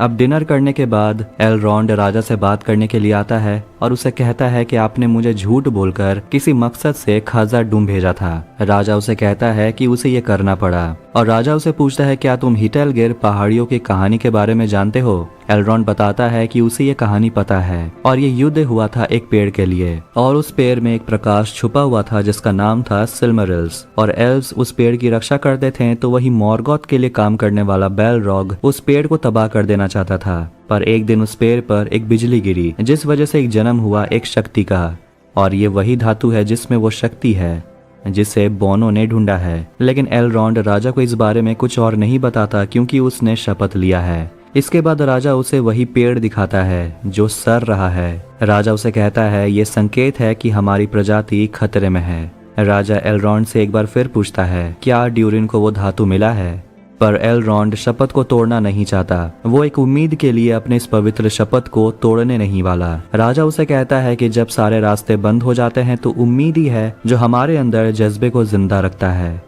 और ये बात समझ लो कि अगर एल्व्स मध्य धरती को छोड़कर चले जाते हैं तो सारे प्रजातियों का अंत हो जाएगा। न्यूमेनॉर में इसिल्डुर मिलता है अपने दोस्त वैलेंडिर से और इसिल्डुर उसे कहता है कि किसी तरह उसे अपने टीम में शामिल कर ले, लेकिन उसका दोस्त वैलेंडिर नहीं मानता उसकी बात। रात में केमैन उसी जहाज में चढ़ता है जो अगले दिन युद्ध के लिए निकलने वाला है और वो एक बैरल से तेल और अल्कोहल को लीक करने लगता है जहाज को जलाने के लिए। वहां वो इसिल्डुर से मिलता है जो जहाज में छुपा हुआ था। इसिल्डुर उसे रोकने की कोशिश करता है, लेकिन केमैन के हाथ से लालटेन गिर जाता है और जहाज पर एक जोरदार ब्लास्ट होता है, लेकिन किसी तरह केमैन और इसिल्डुर बच जाते हैं। कैप्टन उन दोनों से पूछता है कि आखिर हुआ क्या था। इस पर इसिल्डुर कहता है कि बैरल्स फट गया था और केमैन उसे कहता है कि इसिल्डुर ने उसकी जान बचाई। अब ये सब देखकर गैलेड्रियल रानी को समझाती है कि आप इन छोटे मोटे हादसों को देखकर अपने मकसद से भटकिए मत। ये मत भूलिए कि हमारे दुश्मन ताकतवर बनते जा रहे हैं। रानी कहती है कि इसका फैसला कल सुबह होगा कि आगे करना क्या है और वहाँ हेलब्रांड का होना बहुत जरूरी है। एलरॉन्ड लॉर्ड कैलिब्रिम्बर से बात करता है और वो एलरॉन्ड को समझाता है कि मुझे ये करना पड़ा क्योंकि लॉर्ड कैलिब्रिम्बर भी ये जानता है कि एल्फ प्रजाति की जान बचाने के लिए वो धातु बहुत जरूरी है। गैलेड्रियल हेलब्रांड से मिलने के लिए जाती है और उसे कहती है कि कल सुबह मुझे तुम्हारी जरूरत होगी। पर हेलब्रांड उसकी कोई मदद नहीं करना चाहता और हेलब्रांड गैलेड्रियल को बोलता है कि उस नाव में आने से पहले मैंने क्या किया तुम्हें इस बात का कोई अंदाज़ा है ही नहीं, तुम मेरे बारे में कुछ नहीं जानती हो। तो वही हम साउथलैंड के इंसानों को देखते हैं जो ऑर्क के सामने अपना सिर झुकाते हैं। हेलब्रांड गैलेड्रियल से पूछता है कि वो कभी साउथलैंड जाना ही नहीं चाहता, ऐसा क्या कारण है जो गैलेड्रियल उसे दोबारा वहां भेजना चाहती है। गैलेड्रियल हेलब्रांड को बताती है कि उसके साथ क्या क्या हुआ है। उसके सबसे अच्छे दोस्त ने राजा के साथ मिलकर उसे यहाँ से दूर भेजने की कोशिश की ताकि वो कभी भी युद्ध न लड़ सके। वो अपने भाई को भी खो दी। वो हेलब्रांड को समझाती है कि तुम जो शांति के लिए यहाँ पर आए हो वो तुम्हें यहाँ लोहार का काम करके कभी नहीं मिलेगा, तुम्हें युद्ध लड़ना होगा। अब हम एडार को देखते हैं जिसके सामने वॉल्ड्रैग सौरॉन के लिए वफादार रहने की शपथ लेता है, पर एडार तो सौरॉन है ही नहीं।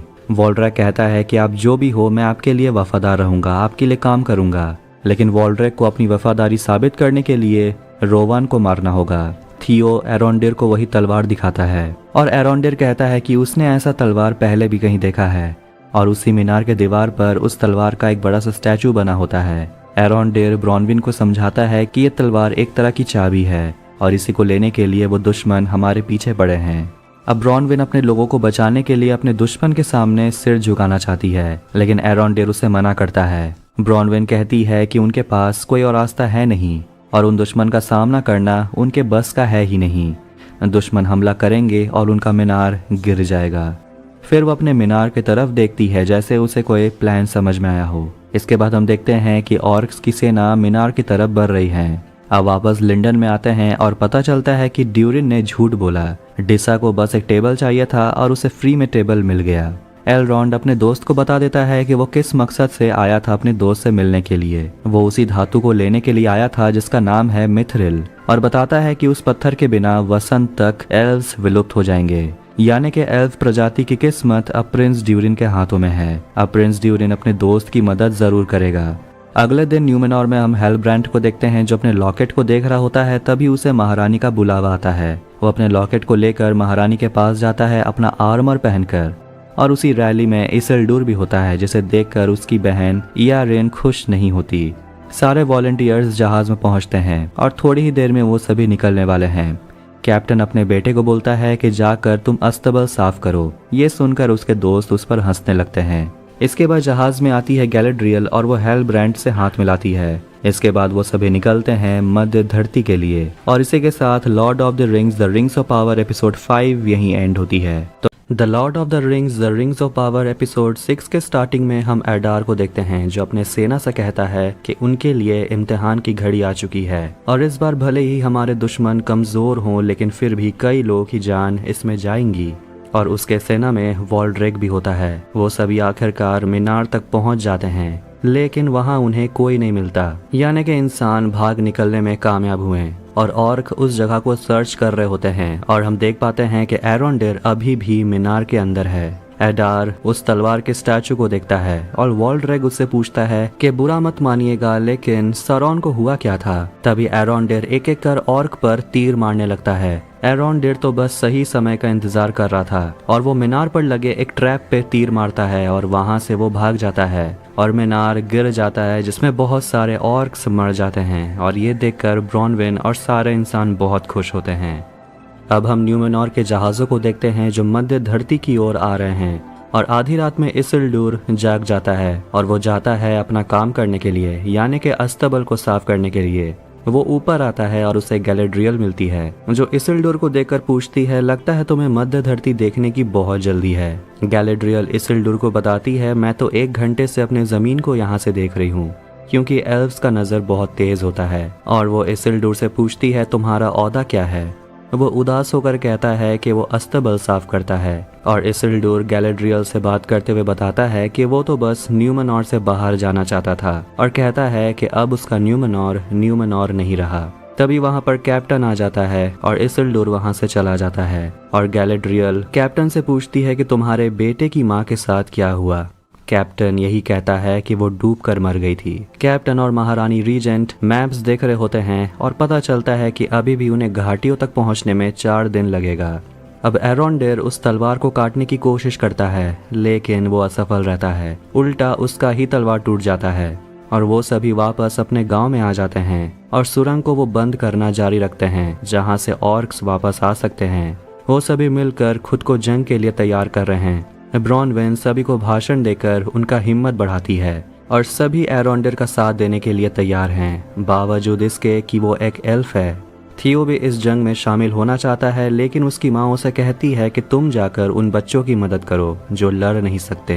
एरोंडेर ब्रॉनविन को एल्फ्रिन का बीज देता है और कहता है ये हमारी परंपरा है कि जंग के पहले इसका पौधा लगाया जाता है, क्योंकि वेलार देवता नई जिंदगी पर अपनी कृपा रखते हैं और जो भी उनकी देखभाल करता है वेलार उनकी देखभाल करता है। और एरोंडेर कहता है कि वो बाकी के पौधे वो ब्रॉनविन और थियो के साथ मिलकर लगाएगा जब ये युद्ध खत्म हो जाएगा।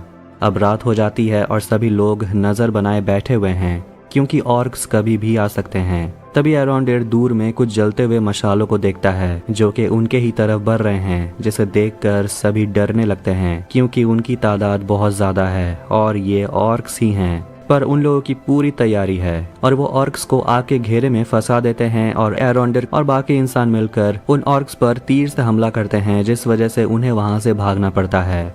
पर वो भागकर शराब खाने के अंदर जाने की कोशिश करते हैं जहां पर थियो उन लोगों के साथ है जो जंग नहीं लड़ सकते हैं। तभी वहां गांव वाले पहुंच जाते हैं और ऑर्क्स पर हमला करते हैं भालों से।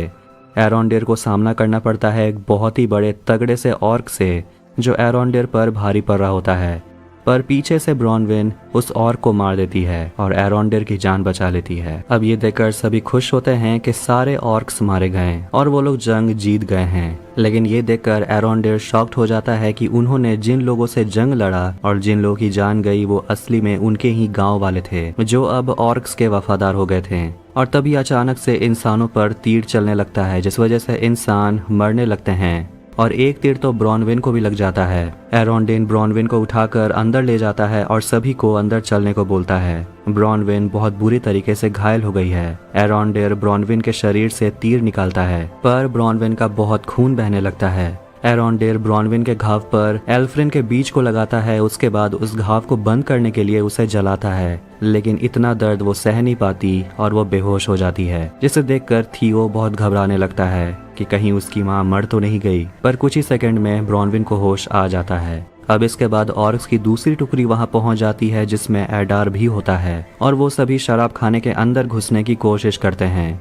तो वहीं गैलेड्रियल ने जैसा कहा था वो एक दिन के अंदर ही मध्य धरती पहुंच जाती है हेलब्रांड और न्यूमेनॉर के योद्धाओं के साथ। शराब खाने के अंदर ऑर्क्स घुस जाते हैं और सभी को तलवार की नोक पर पकड़ लेते हैं। एडार अंदर आता है जो कहता है जो मैं ढूंढ रहा हूँ वो मुझे लौटा दो। एरोंडेर कहता है बाकियों को छोड़ दो, मैं तुम्हें दे दूंगा, लेकिन वो ऐसा नहीं करने वाला। वो एक एक कर लोगों को मारने लगता है और जैसे ही ऑर्क्स ब्रॉनविन को मारने के लिए आगे बढ़ते हैं तो थियो बता देता है कि उसने वो तलवार का टुकड़ा कहाँ रखा है।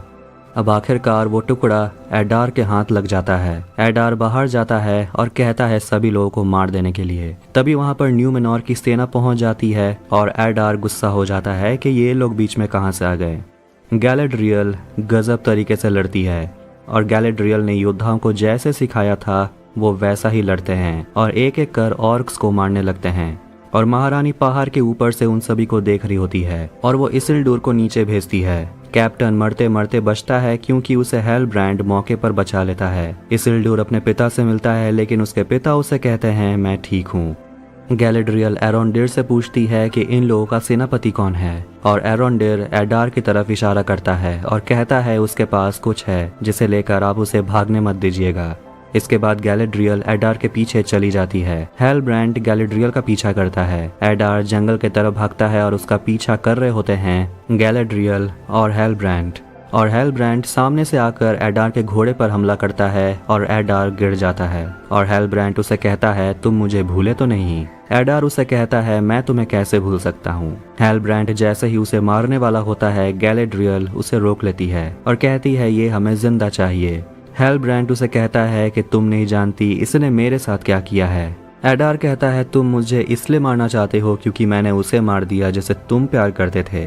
गैलेड्रियल ये सुनकर उसे कहती है कि इसे मारने से तुम्हारा दिल में जो आग है वो नहीं बुझेगा। तो वहीं गांव में सोल्जर्स मिलकर मरम्मत कर रहे होते हैं और वैलेंडियर अपने दोस्त इसिल्डुर को कहता है कि गैलेड्रियल एक टुकड़ी को भेजने वाली है भागे हुए ऑर्क्स को पकड़ने के लिए, जिसमें वो दोनों जाएंगे, लेकिन उनका दोस्त ओनटैमो नहीं जाएगा। गैलेड्रियल एडार को बांध कर रखी है और गैलेडियल उसे पूछती है कि तुम मोरियोंडर हो जिसे सरोन उठा ले जाता था, उसे तड़पाता था। एडार कहता है कि हमें उरुक कहते हैं। गैलेड्रियल उसे पूछती है कि सरोन कहाँ है और एडार बताता है कि मॉर्गोथ के हार जाने के बाद सरोन ने ही मध्य धरती को बसाया है और उसे तलाश है इस दुनिया की सबसे बड़ी महाशक्ति का, और बताता है कि कैसे सरोन अपनी सेना को लेकर उसी शक्ति की तलाश में उतर गया था, लेकिन बहुत लोगों की जान गई और सरोन के सपनों को पूरा करने के लिए एडार ने भी अपने बहुत सारे सोल्जर्स को गवा दिया और इसीलिए एडार ने सरोन को मार डाला। गैलेड्रियल इसका विश्वास नहीं करती।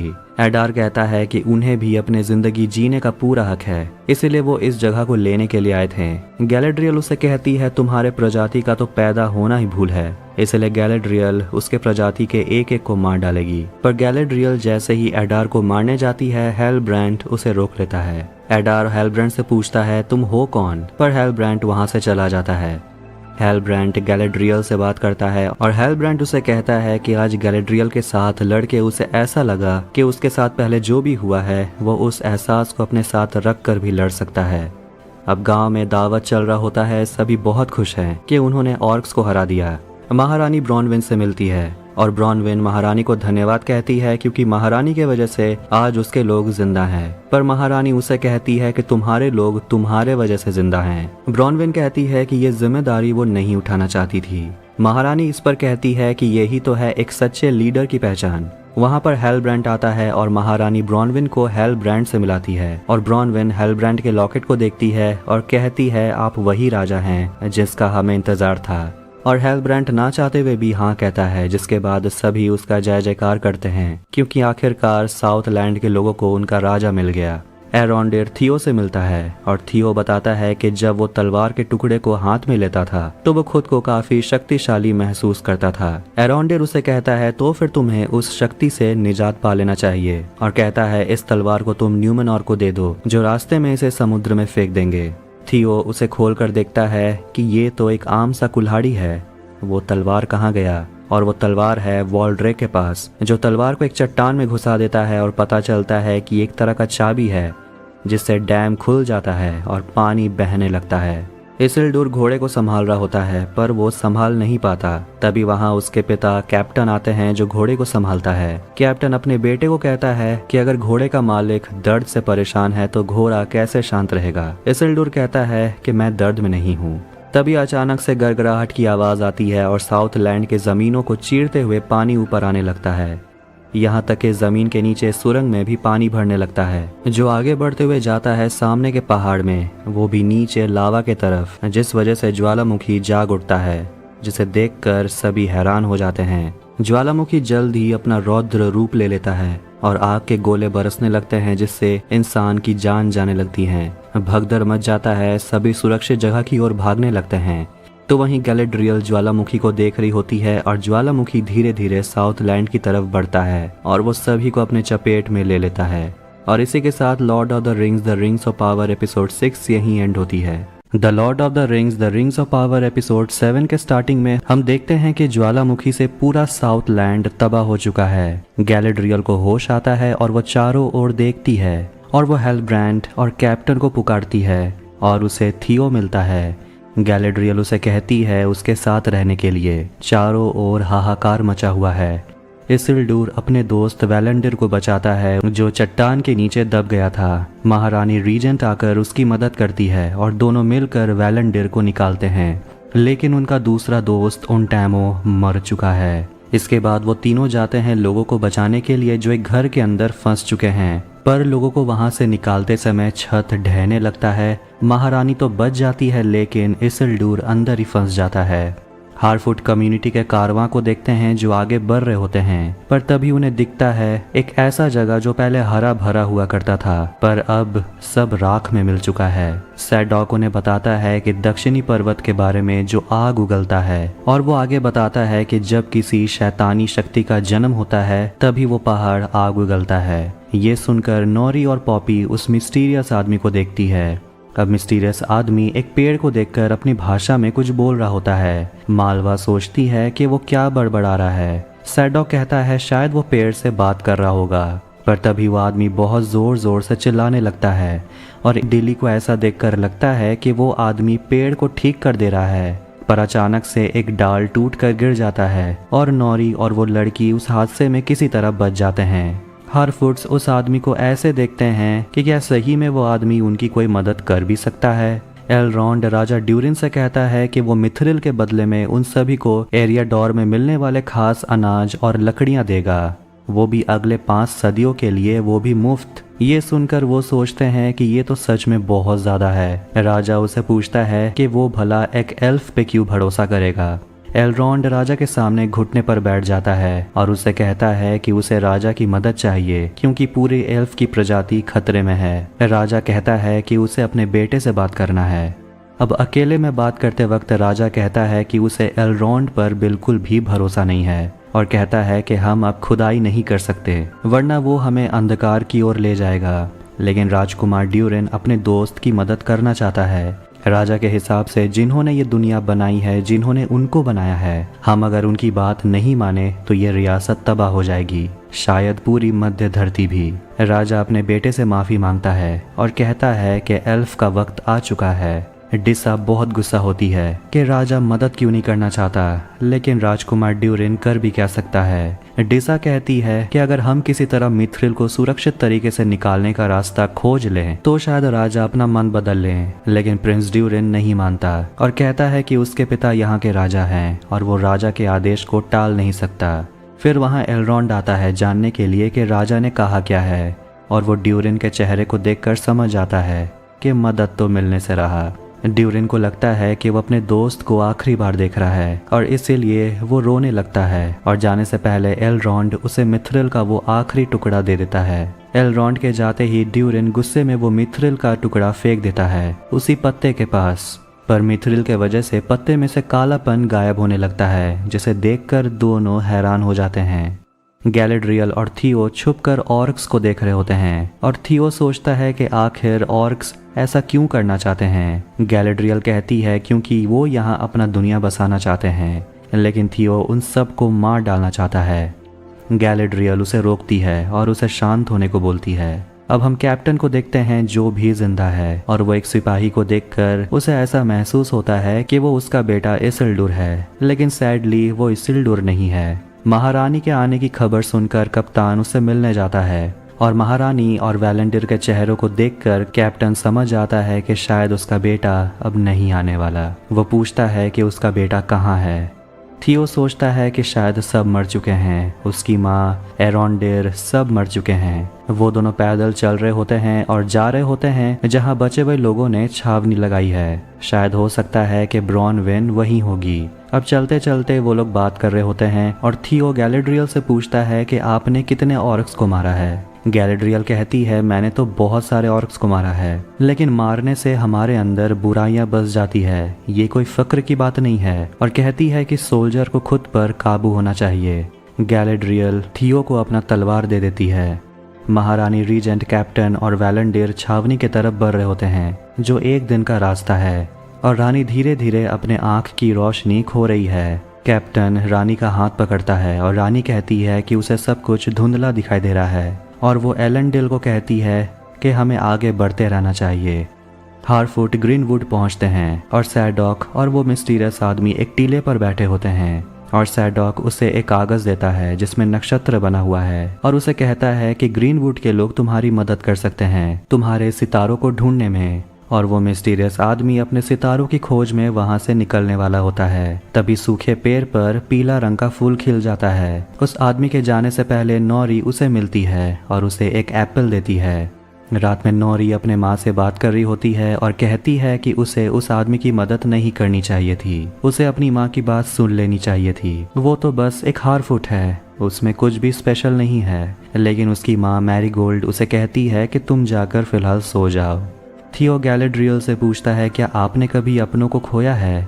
गैलेड्रियल बोलती है कि उसने अपने भाई और अपने हस्बैंड कैलिबॉर्न को खोया है। और गैलेड्रियल थियो को बताती है कि वो पहली बार अपने पति से कहाँ मिली थी। साउथलैंड के लोगों के साथ जो भी हो रहा है, थियो उसके लिए खुद को दोषी मानता है क्योंकि उसने वो तलवार ऑर्क्स को दे दिया।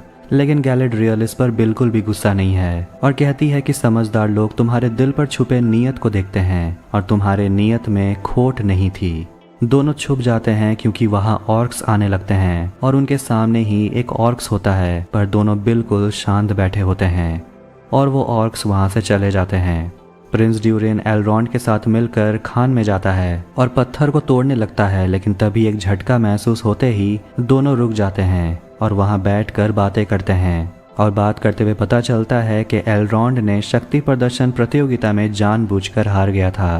प्रिंस ड्यूरेन इमोशनल हो जाता है और वो कहता है कि हम दोनों के बहुत सारे नाम होते हैं जो सिर्फ हमारे परिवार वाले ही जानते हैं, और वो अपना नाम एलरॉन्ड को बताने वाला होता है, लेकिन एलरॉन्ड उसे रोकता है और कहता है कि अभी तो बहुत कुछ करना है। प्रिंस ड्यूरेन को डर है कि कहीं वो अपने दोस्त को खो ना दे। पत्थर तोड़ते तोड़ते उन्हें एक अंदर जाने का रास्ता मिलता है जहाँ बहुत सारा मिथ्रिल होता है, पर राजा वहाँ उन्हें देख लेता है और राजकुमार ड्यूरेन अपने पिता को बोलता है कि यहाँ पर मिथ्रिल तो बहुत ज़्यादा है, लेकिन राजा उन पर बहुत गुस्सा होता है और वो एलरॉन्ड को अपने राज्य से निकाल देता है, पर उसके पास अभी भी मिथ्रिल का एक टुकड़ा है। राजा अपने बेटे से बात कर रहा होता है और उसे बताता है कि जब तुम पैदा हुए थे तब तुम बहुत कमज़ोर थे, सब तुम पर तरस खाते थे। लेकिन राजा को अपने बेटे पर दिखा बौने राजा के सफ़ेद दाढ़ी का झलक और ये देखकर उसे लगा कि उसका बेटा ज़रूर जिएगा। लेकिन राजकुमार अपने पिता पर बहुत गुस्सा होता है क्योंकि वो जो भी करने वाला होता है राजा उसे रोक देते हैं और वो अपने पिता से कहता है कि उसे अपने दोस्त को मारकर कुछ भी नहीं पाना और कहता है कि एलरॉन्ड उसके लिए सगे भाई जैसा है। राजा ये सुनकर बहुत गुस्सा होता है, लेकिन राजकुमार अपने पिता को बोलता है कि धोखा तो आप दे रहे हैं अपने राज्य के लोगों को। राजा गुस्से में अपने बेटे का आर्मर निकाल कर फेंक देता है और राजा उसे कहता है कि तुम अब इसके काबिल नहीं रहे। अगली सुबह नौरी उठती है और वो अपने दोस्त को देखती है जो एप्पल खा रही होती है, लेकिन नौरी उसे कहती है कि इसे खाना बंद करो, हमें इसे बचा कर रखना है। लेकिन पॉपी उसे कहती है तुम बाहर निकल कर तो देखो, और वो देखती है कि उनके पास अब खाना ही खाना है। ये कैसे हुआ? पॉपी बताती है कि तुम्हें क्या लगता है ये किसने किया होगा? उसी आदमी ने। हारफूड्स बहुत खुश हैं क्योंकि इतना सारा खाना से तो दावत भी हो सकता है। सब मिलकर आगे के लिए खाना कलेक्ट करते हैं। पॉपी पानी भर रही होती है, लेकिन तभी वहाँ उसे एक पैर का निशान दिखता है जिसे देखकर वो डर जाती है और वहाँ से भाग जाती है, पर वो अपने बाल्टी को छोड़ देती है और वो बहते हुए ड्वेलर्स को मिल जाता है जो उस मिस्टीरियस आदमी को ढूंढ रहे हैं। ड्वेलर्स उसी पेड़ के पास आते हैं जहाँ मिस्टीरियस आदमी बैठा हुआ था और वो उसी पीले फूल को अपने हाथ में लेते हैं और सोचते हैं कि इस बंजर ज़मीन पर हरियाली फैलाना शायद उसी आदमी का काम है। पर पता नहीं नौरी को अचानक से क्या होता है, वो उनके सामने आ जाती है और बोलती है कि वो आदमी उस तरफ गया है और वो तीनों अचानक वहाँ से गायब हो जाते हैं। पर वो तीनों नौरी के पीछे होते हैं और ये देखकर सारे हारफूड्स वहाँ आ जाते हैं जो मशाल जलाकर उन तीनों ड्वेलर्स को डराते हैं और कहते हैं यहाँ से निकल जाने के लिए। पर वो औरत मशाल पर हाथ रखकर उसे बुझा देती है और वो हारफूड्स के कारवां को जला देती है, जिसे देखकर सभी रोने लगते हैं क्योंकि उनका सब कुछ बर्बाद हो गया। अब आखिरकार न्यूमेनॉर के योद्धा छावनी तक पहुंच जाते हैं और कैप्टन अपने बेटे के घोड़े बेरेक को संभाल रहा होता है जो काफी बेचैन होता है क्योंकि उसका राइडर वहां नहीं है और वो घोड़ा वहां से भाग जाता है। थियो छावनी में पहुंचकर अपनी माँ को ढूंढने की कोशिश करता है और अचानक से उसकी माँ ब्रॉनविन वहां आती है और उसे गले लगा लेती है जो घायल लोगों का इलाज कर रही थी, और वहां एरोंडिर भी होता है और थियो दोनों से मिलकर बहुत खुश है।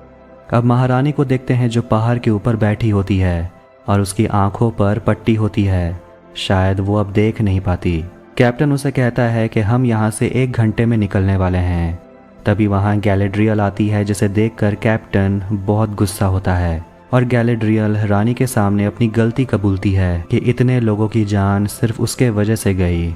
लेकिन रानी उसे दुखी ना होने को बोलती है और कहती है कि न्यूमेनॉर फिर से लौटेगा।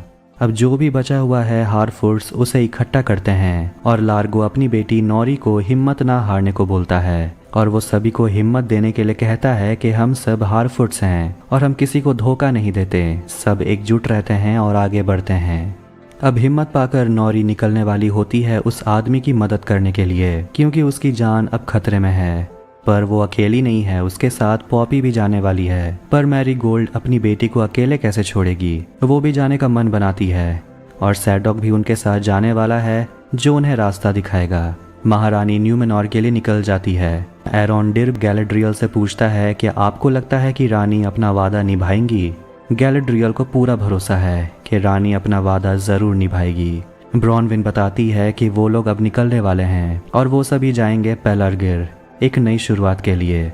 तो गैलेड्रियल अपने राजा के पास जाने वाली है, पर साउथलैंड के राजा यानी कि हेलब्रांड को देखते हैं जो घायल हो गया है। गैलेड्रियल उसके घाव को देखकर बोलती है कि हेलब्रांड को एल्विश दवाइयों की जरूरत है। हेलब्रांड कहता है कि वो अपने लोगों को छोड़कर कहीं नहीं जाएगा। वो बाहर निकलता है, जिसे देखकर सभी अपना सिर झुकाते हैं। हेलब्रांड और गैलेड्रियल लिंडन के लिए निकल जाते हैं। राजकुमार ड्यूरिन खुद पर दोष डालता है कि उसके वजह से उसकी दोस्त की जान खतरे में है, लेकिन डिसा उसे कहती है कि तुम्हारे वजह से नहीं, तुम्हारे पिता के वजह से। वो बूढ़े हो गए हैं और चाहे वो माने या ना माने, तुम यहाँ के होने वाले राजा हो। डिसा कहती है कि वो मिथ्रिल हम दोनों की है और एक दिन हम मिथ्रिल को जरूर खोद निकालेंगे।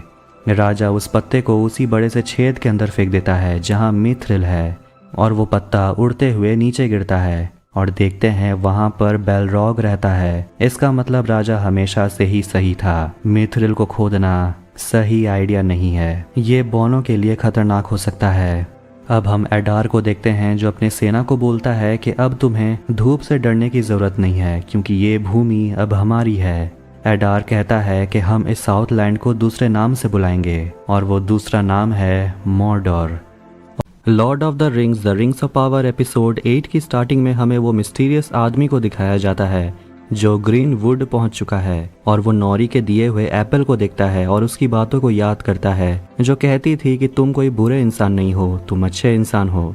तभी वहाँ वो किसी को देखता है, वो मिस्टीरियस आदमी उसका पीछा करता है और उसके हाथ से वो एप्पल गिर जाता है। उस एप्पल को दूसरा आदमी उठा लेता है। फिर देखते हैं वो अनजान शख्स कोई और नहीं, नौरी है। पर नौरी यहाँ कहाँ से आई? फिर वो अपना असली रूप में आ जाती है और देख पाते हैं कि वो वही 3 औरतों में से एक है जो मिस्टीरियस आदमी को ढूंढ रहे थे, पर उस आदमी को मारने के लिए नहीं। वो आदमी तो उनका मालिक है जिसका नाम है सौरॉन। इसके बाद कहानी जाती है एरेगियन में और हम एलरॉन्ड को देखते हैं लॉर्ड कैलिब्रिम्बोर के साथ, जो सोच रहा होता है कि आखिर एल्व्स को कैसे बचाया जा सकता है, कोई तो तरीका होगा। लेकिन एलरॉन्ड उसे कहता है कि हमें राजा को आगाह करना होगा कि हम फेल हो चुके हैं और हमें ये द्वीप छोड़ना होगा। और वहाँ पहुँचती है गैलेड्रियल हेलब्रांड के साथ, और जब हेलब्रांड पर इलाज चल रहा होता है तो गैलेड्रियल अपने दोस्त एलरॉन्ड से बात करती है और बताती है कि हेलब्रांड साउथलैंड का राजा है। और एलरॉन्ड गैलेड्रियल से माफी मांगता है कि गैलेड्रियल को पश्चिम वाले जहाज में नहीं चढ़ाना चाहिए था। और गैलेड्रियल उसे बताती है कि वो उस जहाज से कूद गई थी क्योंकि उसे ऐसा लगा था कि उसका मकसद अभी पूरा नहीं हुआ है और इतना सब कुछ सहने के बाद वो हार नहीं मान सकते। और वो एलरॉन्ड को भी हिम्मत देती है। हेलब्रांड आखिरकार लॉर्ड कैलिब्रिम्बोर से मिलकर बहुत खुश होता है क्योंकि हेलब्रांड के मास्टर भी कैलिब्रिम्बोर की बहुत तारीफ किया करते थे। हेलब्रांड वहां पर 3 रत्न देखता है और पूछता है कि आप इनमें से बनाने क्या वाले हैं। हेलब्रांड एलरॉन्ड का रखा हुआ मिथ्रिल उठा लेता है और पूछता है ये किस लिए है। कैलिब्रिम्बोर उसे कहते हैं कि हमें यह अधिक मात्रा में चाहिए। हेलब्रांड उसे सलाह देता है कि आपको इसे दूसरे धातु में मिलाकर देखना चाहिए, हो सकता है इसकी शक्तियाँ कम ना हो बल्कि बढ़ जाए। न्यूमेनॉर में हम चांसलर को देखते हैं जो राजा के मीनार में होता है शिल्पकारियों के साथ, और वो अपने अंदर काम कर रहे शिष्यों को बोलता है जिनमें यारिन भी होती है कि राजा हमें कभी भी छोड़ कर जा सकते हैं, इसलिए हमें उनके याद में एक स्मारक बनाना होगा और एक स्टैचू भी, जिसका रिस्पॉन्सिबिलिटी उन शिल्पकारियों के ऊपर है। यारियन राजा का स्केच बना रही होती है। तभी राजा उसे कहने लगता है कि अगर हम पुराने तौर तरीके नहीं अपनाएं तो हमारा राज्य खत्म हो जाएगा। यारियन मदद मांगने के लिए नीचे जाती है लेकिन उसकी आवाज कोई नहीं सुनता। राजा एक दरवाजा खोलता है और यारियन को अंदर जाने को बोलता है और कहता है बहुत देर हो चुकी है। यारियन उस कमरे के अंदर जाती है जहां वो उसी मणि को देखती है जो महारानी रीजेंट ने गैलेड्रियल को दिखाया था। राजा गिलगैलेड मिथ्रिल को देखकर कहता है क्या ये हमें बचा सकता है। कैलिब्रिम्बोर उसे कहता है कि इस पत्थर का यूज करके एक ताज बनाया जाएगा और उससे पैदा होने वाले असीम शक्ति हमें बचा सकती है। राजा उनकी एक नहीं सुनता और कहता है कि जब से वो ज्वालामुखी फटा है तब से दिव्य वृक्ष के पत्ते झड़ रहे हैं और आखिरी पत्ते के झड़ने से पहले हमें यहाँ से निकलना होगा। लेकिन कैलिब्रिम्बोर राजा से एक मौका मांगता है, कहता है उसे बस थोड़ा सा वक्त चाहिए। हेलब्रांड के सुझाव से उसे बहुत कुछ समझ आ गया है और कैलिब्रिम्बोर उस तरह के ताकत को बना सकता है जो उन सभी की जान बचा सकते हैं। राजा उसकी बात नहीं सुनता, वो कोई चांस नहीं लेना चाहता और वो लॉर्ड कैलिब्रिम्बोर से कहता है आपको यहाँ से लिंडन चला जाना चाहिए। एलरॉन्ड राजा से 3 महीने का समय मांगता है। राजा उसे कहता है कयामत नजदीक है और हमें निकलना होगा और कोई चारा नहीं है। एलरॉन्ड राजा से कहता है आप ही तो कहते थे उम्मीद हमारी आखिरी किरण है। ये सुनकर राजा एलरॉन्ड को एक मौका दे देता है। लॉर्ड कैलिब्रिम्बोर हेलब्रांड के साथ काम करना शुरू करता है, बाकी शिल्पकारियों के साथ, और गैलेड्रियल हेलब्रांड को काम करता देखकर एक एल्फ को बोलती है कि जाकर साउथलैंड के बारे में इंफॉर्मेशन इकट्ठा करो और उसके इतिहास, उसके वंश के बारे में जो कुछ भी मिलता है मुझे आकर बताओ। फिर गैलेड्रियल हेलब्रांड से मिलती है और उसे कहती है अचानक तुम में और लॉर्ड कैलिब्रिम्बोर में दोस्ती कैसे हो गई। हेलब्रांड कहता है वो तो बस मदद करना चाहता था, पर वो यकीन नहीं कर पा रहा है कि लॉर्ड कैलिब्रिम्बोर के साथ वो काम कर रहा है और वो गैलेड्रियल को थैंक यू कहता है उसकी जान बचाने के लिए। गैलेड्रियल कहती है कि तुमने भी मेरी जान बचाई थी। हेलब्रांड इस पर कहता है कि तुमने उससे कई ज्यादा मेरे लिए किया है, तुमने मुझ पर विश्वास किया, तुमने मेरे असली ताकत को पहचाना। और अब हम उस मिस्टीरियस आदमी को देखते हैं, यानी के सरोन को, और वही 3 औरत उसे याद दिलाने की कोशिश करते हैं कि वो कहाँ से आया है और आपको जिसने भी यहाँ पर भेजा है उसने आपकी यादों पर पर्दा डाला है। वो कहती है कि वह सरोन को उसकी दुनिया में ले जाने के लिए आई है और वो मिस्टीरियस आदमी उसे एक कागज दिखाता है जिसमें सितारों की तस्वीर है और वो औरत सरोन को बताती है कि इसे कहते हैं मायावी मंडल, जहाँ से ये नक्षत्र दिखता है उस जगह का नाम है रून। और वो तीनों सरोन को याद दिलाती हैं कि रून में आपकी ताकत सबसे ज्यादा होगी और जितने भी जीवित लोग हैं वो आपके गुलाम होंगे। फिर वो आदमी अपना पावर निकालता है जिससे वहाँ पर तेज हवाएं चलने लगती हैं, पर वो अजीब सी औरतें उन्हें बेहोश कर देती हैं और हम देख पाते हैं कि नॉरी, पॉपी, सैडॉक और मैरीगोल्ड वहां तक पहुंच चुके हैं, जो सोचते हैं शायद यहां आना उनकी सबसे बड़ी गलती हो सकती है। फिर नॉरी देखती है कि उन तीनों औरत में से एक गायब है और ये मौका देखकर वो जाते हैं उस मिस्टीरियस आदमी को बचाने के लिए। मैरीगोल्ड उन दोनों औरतों का ध्यान भटकाती है। नॉरी और सैडॉक उस मिस्टीरियस आदमी के पास जाते हैं और तभी मैरीगोल्ड को उस आदमी का बॉडी मिलता है जमीन पर पड़ा हुआ। तो ये कौन है? पता चलता है कि ये उन्हीं 3 औरतों में से एक है और वो सैडॉक पर चाकू से हमला कर देती हैं और जैसे ही वो नॉरी को मारने वाली होती है तभी मिस्टीरियस आदमी जाग उठता है और उसका पावर तेज हवा के रूप में बाहर निकलता है और वो तीनों औरतें अपने मास्टर को शांत होने को बोलती हैं और हारफुट्स भाग जाते हैं। सरोन उन तीनों औरत से लड़ता है पर ड्वेलर उस पर काबू पा लेती है अपने पावर से और एक औरत पॉपी पर हमला करती है और सैडॉक उस औरत के पैर पर चाकू दे मारता है। फिर तीनों हारफुट मिलकर उन्हें डिस्ट्रैक्ट करने लगते हैं लेकिन ड्वेलर उन पर आग फेंकने लगती है। नॉरी उस आदमी के पास जाती है लेकिन वो नॉरी से कहता है यहाँ से चले जाने के लिए क्योंकि उन्होंने मुझे दिखाया कि मैं असली में कौन हूँ। लेकिन नॉरी उसे कहती है कि हम सिर्फ अपने कर्मों के वजह से जाने जाते हैं, तुम क्या हो ये तुम अच्छी तरह से जानते हो। और जैसे ही ड्वेलर तीनों हारफुट्स पर हमला करने वाली होती है तभी उसका पावर काम करना बंद कर देता है और देख पाते हैं कि ड्वेलर का स्टिक अब सरोन के पास है। वो तीनों औरतों को बोलता है कि तुम जहाँ से आई हो उसी अंधेरे में चली जाओ और तीनों सोचने लगते हैं कि ये हमारा मालिक सरोन नहीं हो सकता, वो ईस्टार है और उसके स्टिक में लगे एक रत्न से एक शक्ति निकलती है जिससे वो तीनों औरत वहाँ से चले जाते हैं। इसके बाद हम देखते हैं कि सैडॉक घायल हो चुका है और वो कहता है कि उसका कारवां से बिछड़ने का समय आ चुका है। सभी इमोशनल हो जाते हैं और सैडॉक का बस एक ही ख्वाहिश है कि वो आखिरी बार उगते हुए सूरज को देखना चाहता है। न्यूमेनॉर में जाने वाले जहाज को देखते हैं जिसमें हम महारानी रीजेंट को देखते हैं जो अंधी हो चुकी है और वो अपने सिंहासन पर जाने की प्रैक्टिस कर रही होती है ताकि प्रजा को पता न चले कि वो देख नहीं सकती। एरेंडेल रानी को कहता है कि चिंता मत करिए, मैं सब कुछ संभाल लूंगा। रानी उससे पूछती है कि तुम्हें कौन संभालेगा। कैप्टन रानी को बोलता है आपको याद है कि आपने पूछा था कि मैंने गैलेड्रियल को क्यों बचाया। सच बात तो ये है कि अगर मैं चाहता तो मैं उसे वहीं छोड़ सकता था, लेकिन अब इतना कुछ हो चुका है, दोनों बस यही सोचते हैं कि किसी की भी कुर्बानी जाया नहीं जानी चाहिए चाहे कुछ भी हो। आखिरकार वो सभी न्यूमेनॉर पहुंच जाते हैं। लॉर्ड कैलिब्रिम्बोर के कार्यालय में एक जोर का धमाका होता है। पता चलता है कि मिथ्रिल किसी भी धातु से मिलना चाहता ही नहीं, वो काफी जिद्दी है। कैलिब्रिम्बोर बहुत गुस्सा होता है कि वो सभी अपनी पूरी ताकत लगा रहे हैं लेकिन कुछ भी काम नहीं कर रहा, उनके पास वक्त भी नहीं है। तभी वहाँ हेलब्रांड आता है और कहता है यही तो हम लोग गलती कर रहे हैं, ज़रूरत से ज़्यादा ताकत लगाकर। तब जाकर कैलिब्रिम्बोर को समझ आता है कि हमें धातुओं को आपस में आराम से मिलने देना चाहिए, जोर देकर नहीं। हेलब्रांड को इन सब चीज़ों में इतना ज़्यादा दिलचस्पी लेते हुए देखकर गैलेड्रियल को शक होता है। फिर वो उसी एल्फ से मिलती है जिसे वो ड्यूटी दी थी साउथलैंड के बारे में सारी जानकारी निकालने के लिए। फिर हेलब्रांड गैलेड्रियल से मिलने आता है और उससे वो बताता है कि हम 2 ताज बना रहे हैं, वो बस छोटे साइज में होगा। गैलेड्रियल उसे पूछती है तुम्हारी असली पहचान क्या है, और वो आगे उसे पूछती है कि साउथलैंड का तो कोई राजा था ही नहीं, हजारों साल पहले वो मर गया, उसका कोई वंशज नहीं था। हेलब्रांड उसे कहता है मैंने तुम्हें तो नाव में ही बताया था कि मुझे ये लॉकेट एक मरे हुए इंसान के ऊपर मिला। गैलेड्रियल हेलब्रांड से डरने लगती है और उसे पूछती है तुमने तो मेरी जान बचाई थी। हेलब्रांड उसे कहता है तुमने मेरी जान बचाई थी, मैं तो न्यूमेनॉर में रहना चाहता था, मैं तो बस उनसे लड़ रहा था जिससे तुम लड़ना चाहती थी। गैलेड्रियल शॉक्ड हो जाती है और वो पूछती है कि मुझे तुम अपना नाम बताओ। जवाब में वो कहता है कि जब से दुनिया का निर्माण हुआ है तब से मैं यहीं पर हूँ, मुझे कई नामों से बुलाया जाता है। तब गैलेड्रियल समझ जाती है कि सरॉन कोई और नहीं बल्कि हेलब्रांड ही है। गैलेड्रियल उस पर हमला करती है और हेलब्रांड गैलेड्रियल को भेज देता है उस जगह पर जहां गैलेड्रियल बचपन में खेला करती थी।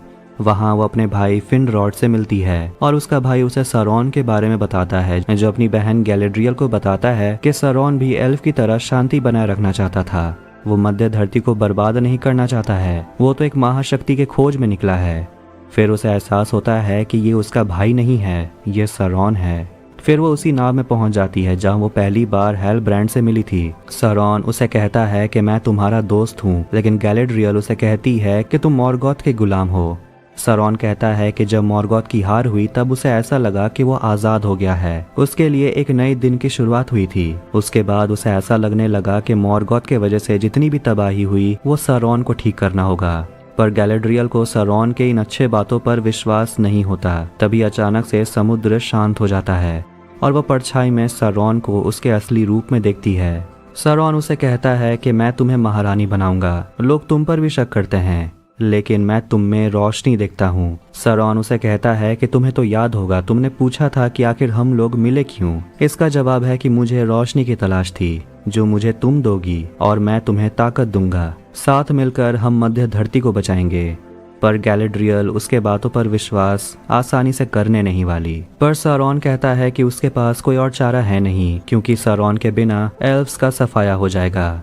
इसके बाद गैलेड्रियल खुद को समुद्र के नीचे पाती है, वो डूब रही होती है। फिर असली दुनिया में एलरॉन्ड उसे पानी से खींच लेता है और वो एलरॉन्ड पर भी शक करती है कहीं ये सरॉन तो नहीं, और उसे साबित करने के लिए उसे सवाल पूछती है जिसका जवाब एलरॉन्ड को ही पता है और वो सही जवाब देता भी है। गैलेड्रियल कैलिब्रिम्बोर के कार्यशाला में जाती है ये जानकर कि काम पूरा हो चुका है। एलरॉन्ड उसे पूछता है कि हुआ क्या है, हेलब्रांड है कहाँ। गैलेड्रियल कहती है वो चला गया, अब वो नहीं लौटेगा। गैलेड्रियल लॉर्ड कैलिब्रिम्बर को बोलती है 3 क्राउन बनाने के लिए, लेकिन छोटे छोटे साइज में, क्योंकि एक भ्रष्ट करेगा, 2 बंटवारा करेंगे और तीसरा जो होगा वो संतुलन बनाए रखेगा। और उस क्राउन को बनाने के लिए लॉर्ड कैलिब्रिम्बर को वैलिनोर के खंजर की जरूरत पड़ेगी जो गैलेड्रियल के पास है। वो मिस्टीरियस आदमी नॉरी से बात कर रहा होता है और कहता है कि मुझे अपनी असलियत जानने के लिए रून जाना होगा। नॉरी उसे पूछती है कि ईस्टार का मतलब क्या है। वो आदमी कहता है कि आम भाषा में इसका मतलब तुम विजार्ड समझ सकती हो। अब वो मिस्टीरियस आदमी नॉरी के साथ कारवा में शामिल नहीं होने वाला। मालवा नक्शा देकर हारफुट्स को बोलती है कि अगले 10 दिनों तक हम ढलान वाले रास्तों में चलेंगे और सफर उनका आसान होगा। लेकिन पॉपी कहती है कि मालवा ने नक्शा उल्टा पकड़ा है, मतलब सफर कठिन होगा और उन्हें चढ़ाई करनी होगी, और मालवा अपने पति सैडॉक को मिस कर रही है। लार्गो और मैरीगोल्ड अपनी बेटी नॉरी को बोलते हैं कि तुम्हें उस आदमी के साथ जाना चाहिए, तुम बाहरी दुनिया के लिए बनी हो। जाने से पहले नॉरी अपने दोस्त पॉपी से गले लगती है और अपने मम्मी पापा को गले लगाती है। ये सीन काफ़ी इमोशनल था। पॉपी दौड़ते हुए अपने दोस्त को गले लगा लेती है और वो कहती है कि पता नहीं वो अपने बेस्ट फ्रेंड के बिना कैसे जिएगी। पॉपी नॉरी को बोलती है कि उस लंबू का ख्याल रखना, वो बहुत अच्छा दोस्त है। नॉरी कहती है पर तुमसे अच्छा नहीं। फिर नॉरी उस मिस्टीरियस आदमी के साथ वहां से चली जाती है। गैलेड्रियल वैलिनोर वाले खंजर को पिघलाने के लिए भट्टी में डाल देती है और जैसे ही वो लोहा पिघल जाता है उसमें मिथ्रिल डाल दिया जाता है और वो दोनों धातु जुड़ जाते हैं और वहां काम कर रहे शिल्पकार उस धातु को एक ताज का आकार देने लगते हैं। तो वहीं एलरॉन्ड को नदी में वो कागज मिल जाता है जिसमें साउथलैंड के बारे में सारी सच्चाई लिखी हुई थी। एलरॉन्ड अंदर आता है और वो देखता है कि ताज रेडी हो गया है, जो साइज में छोटा है और बिल्कुल रिंग्स की तरह दिखता है और उसके ऊपर वही 3 रत्न जुड़े हुए हैं। गैलेड्रियल एलरॉन्ड के हाथों में वो कागज देखती है और आखिरी सीन में हम हेलब्रांड को देखते हैं जो पहाड़ के किनारे खड़ा होता है और वो ज्वालामुखी को फटते हुए देख रहा होता है, यानी कि वो अपने घर मॉर्डोर पहुंच चुका है।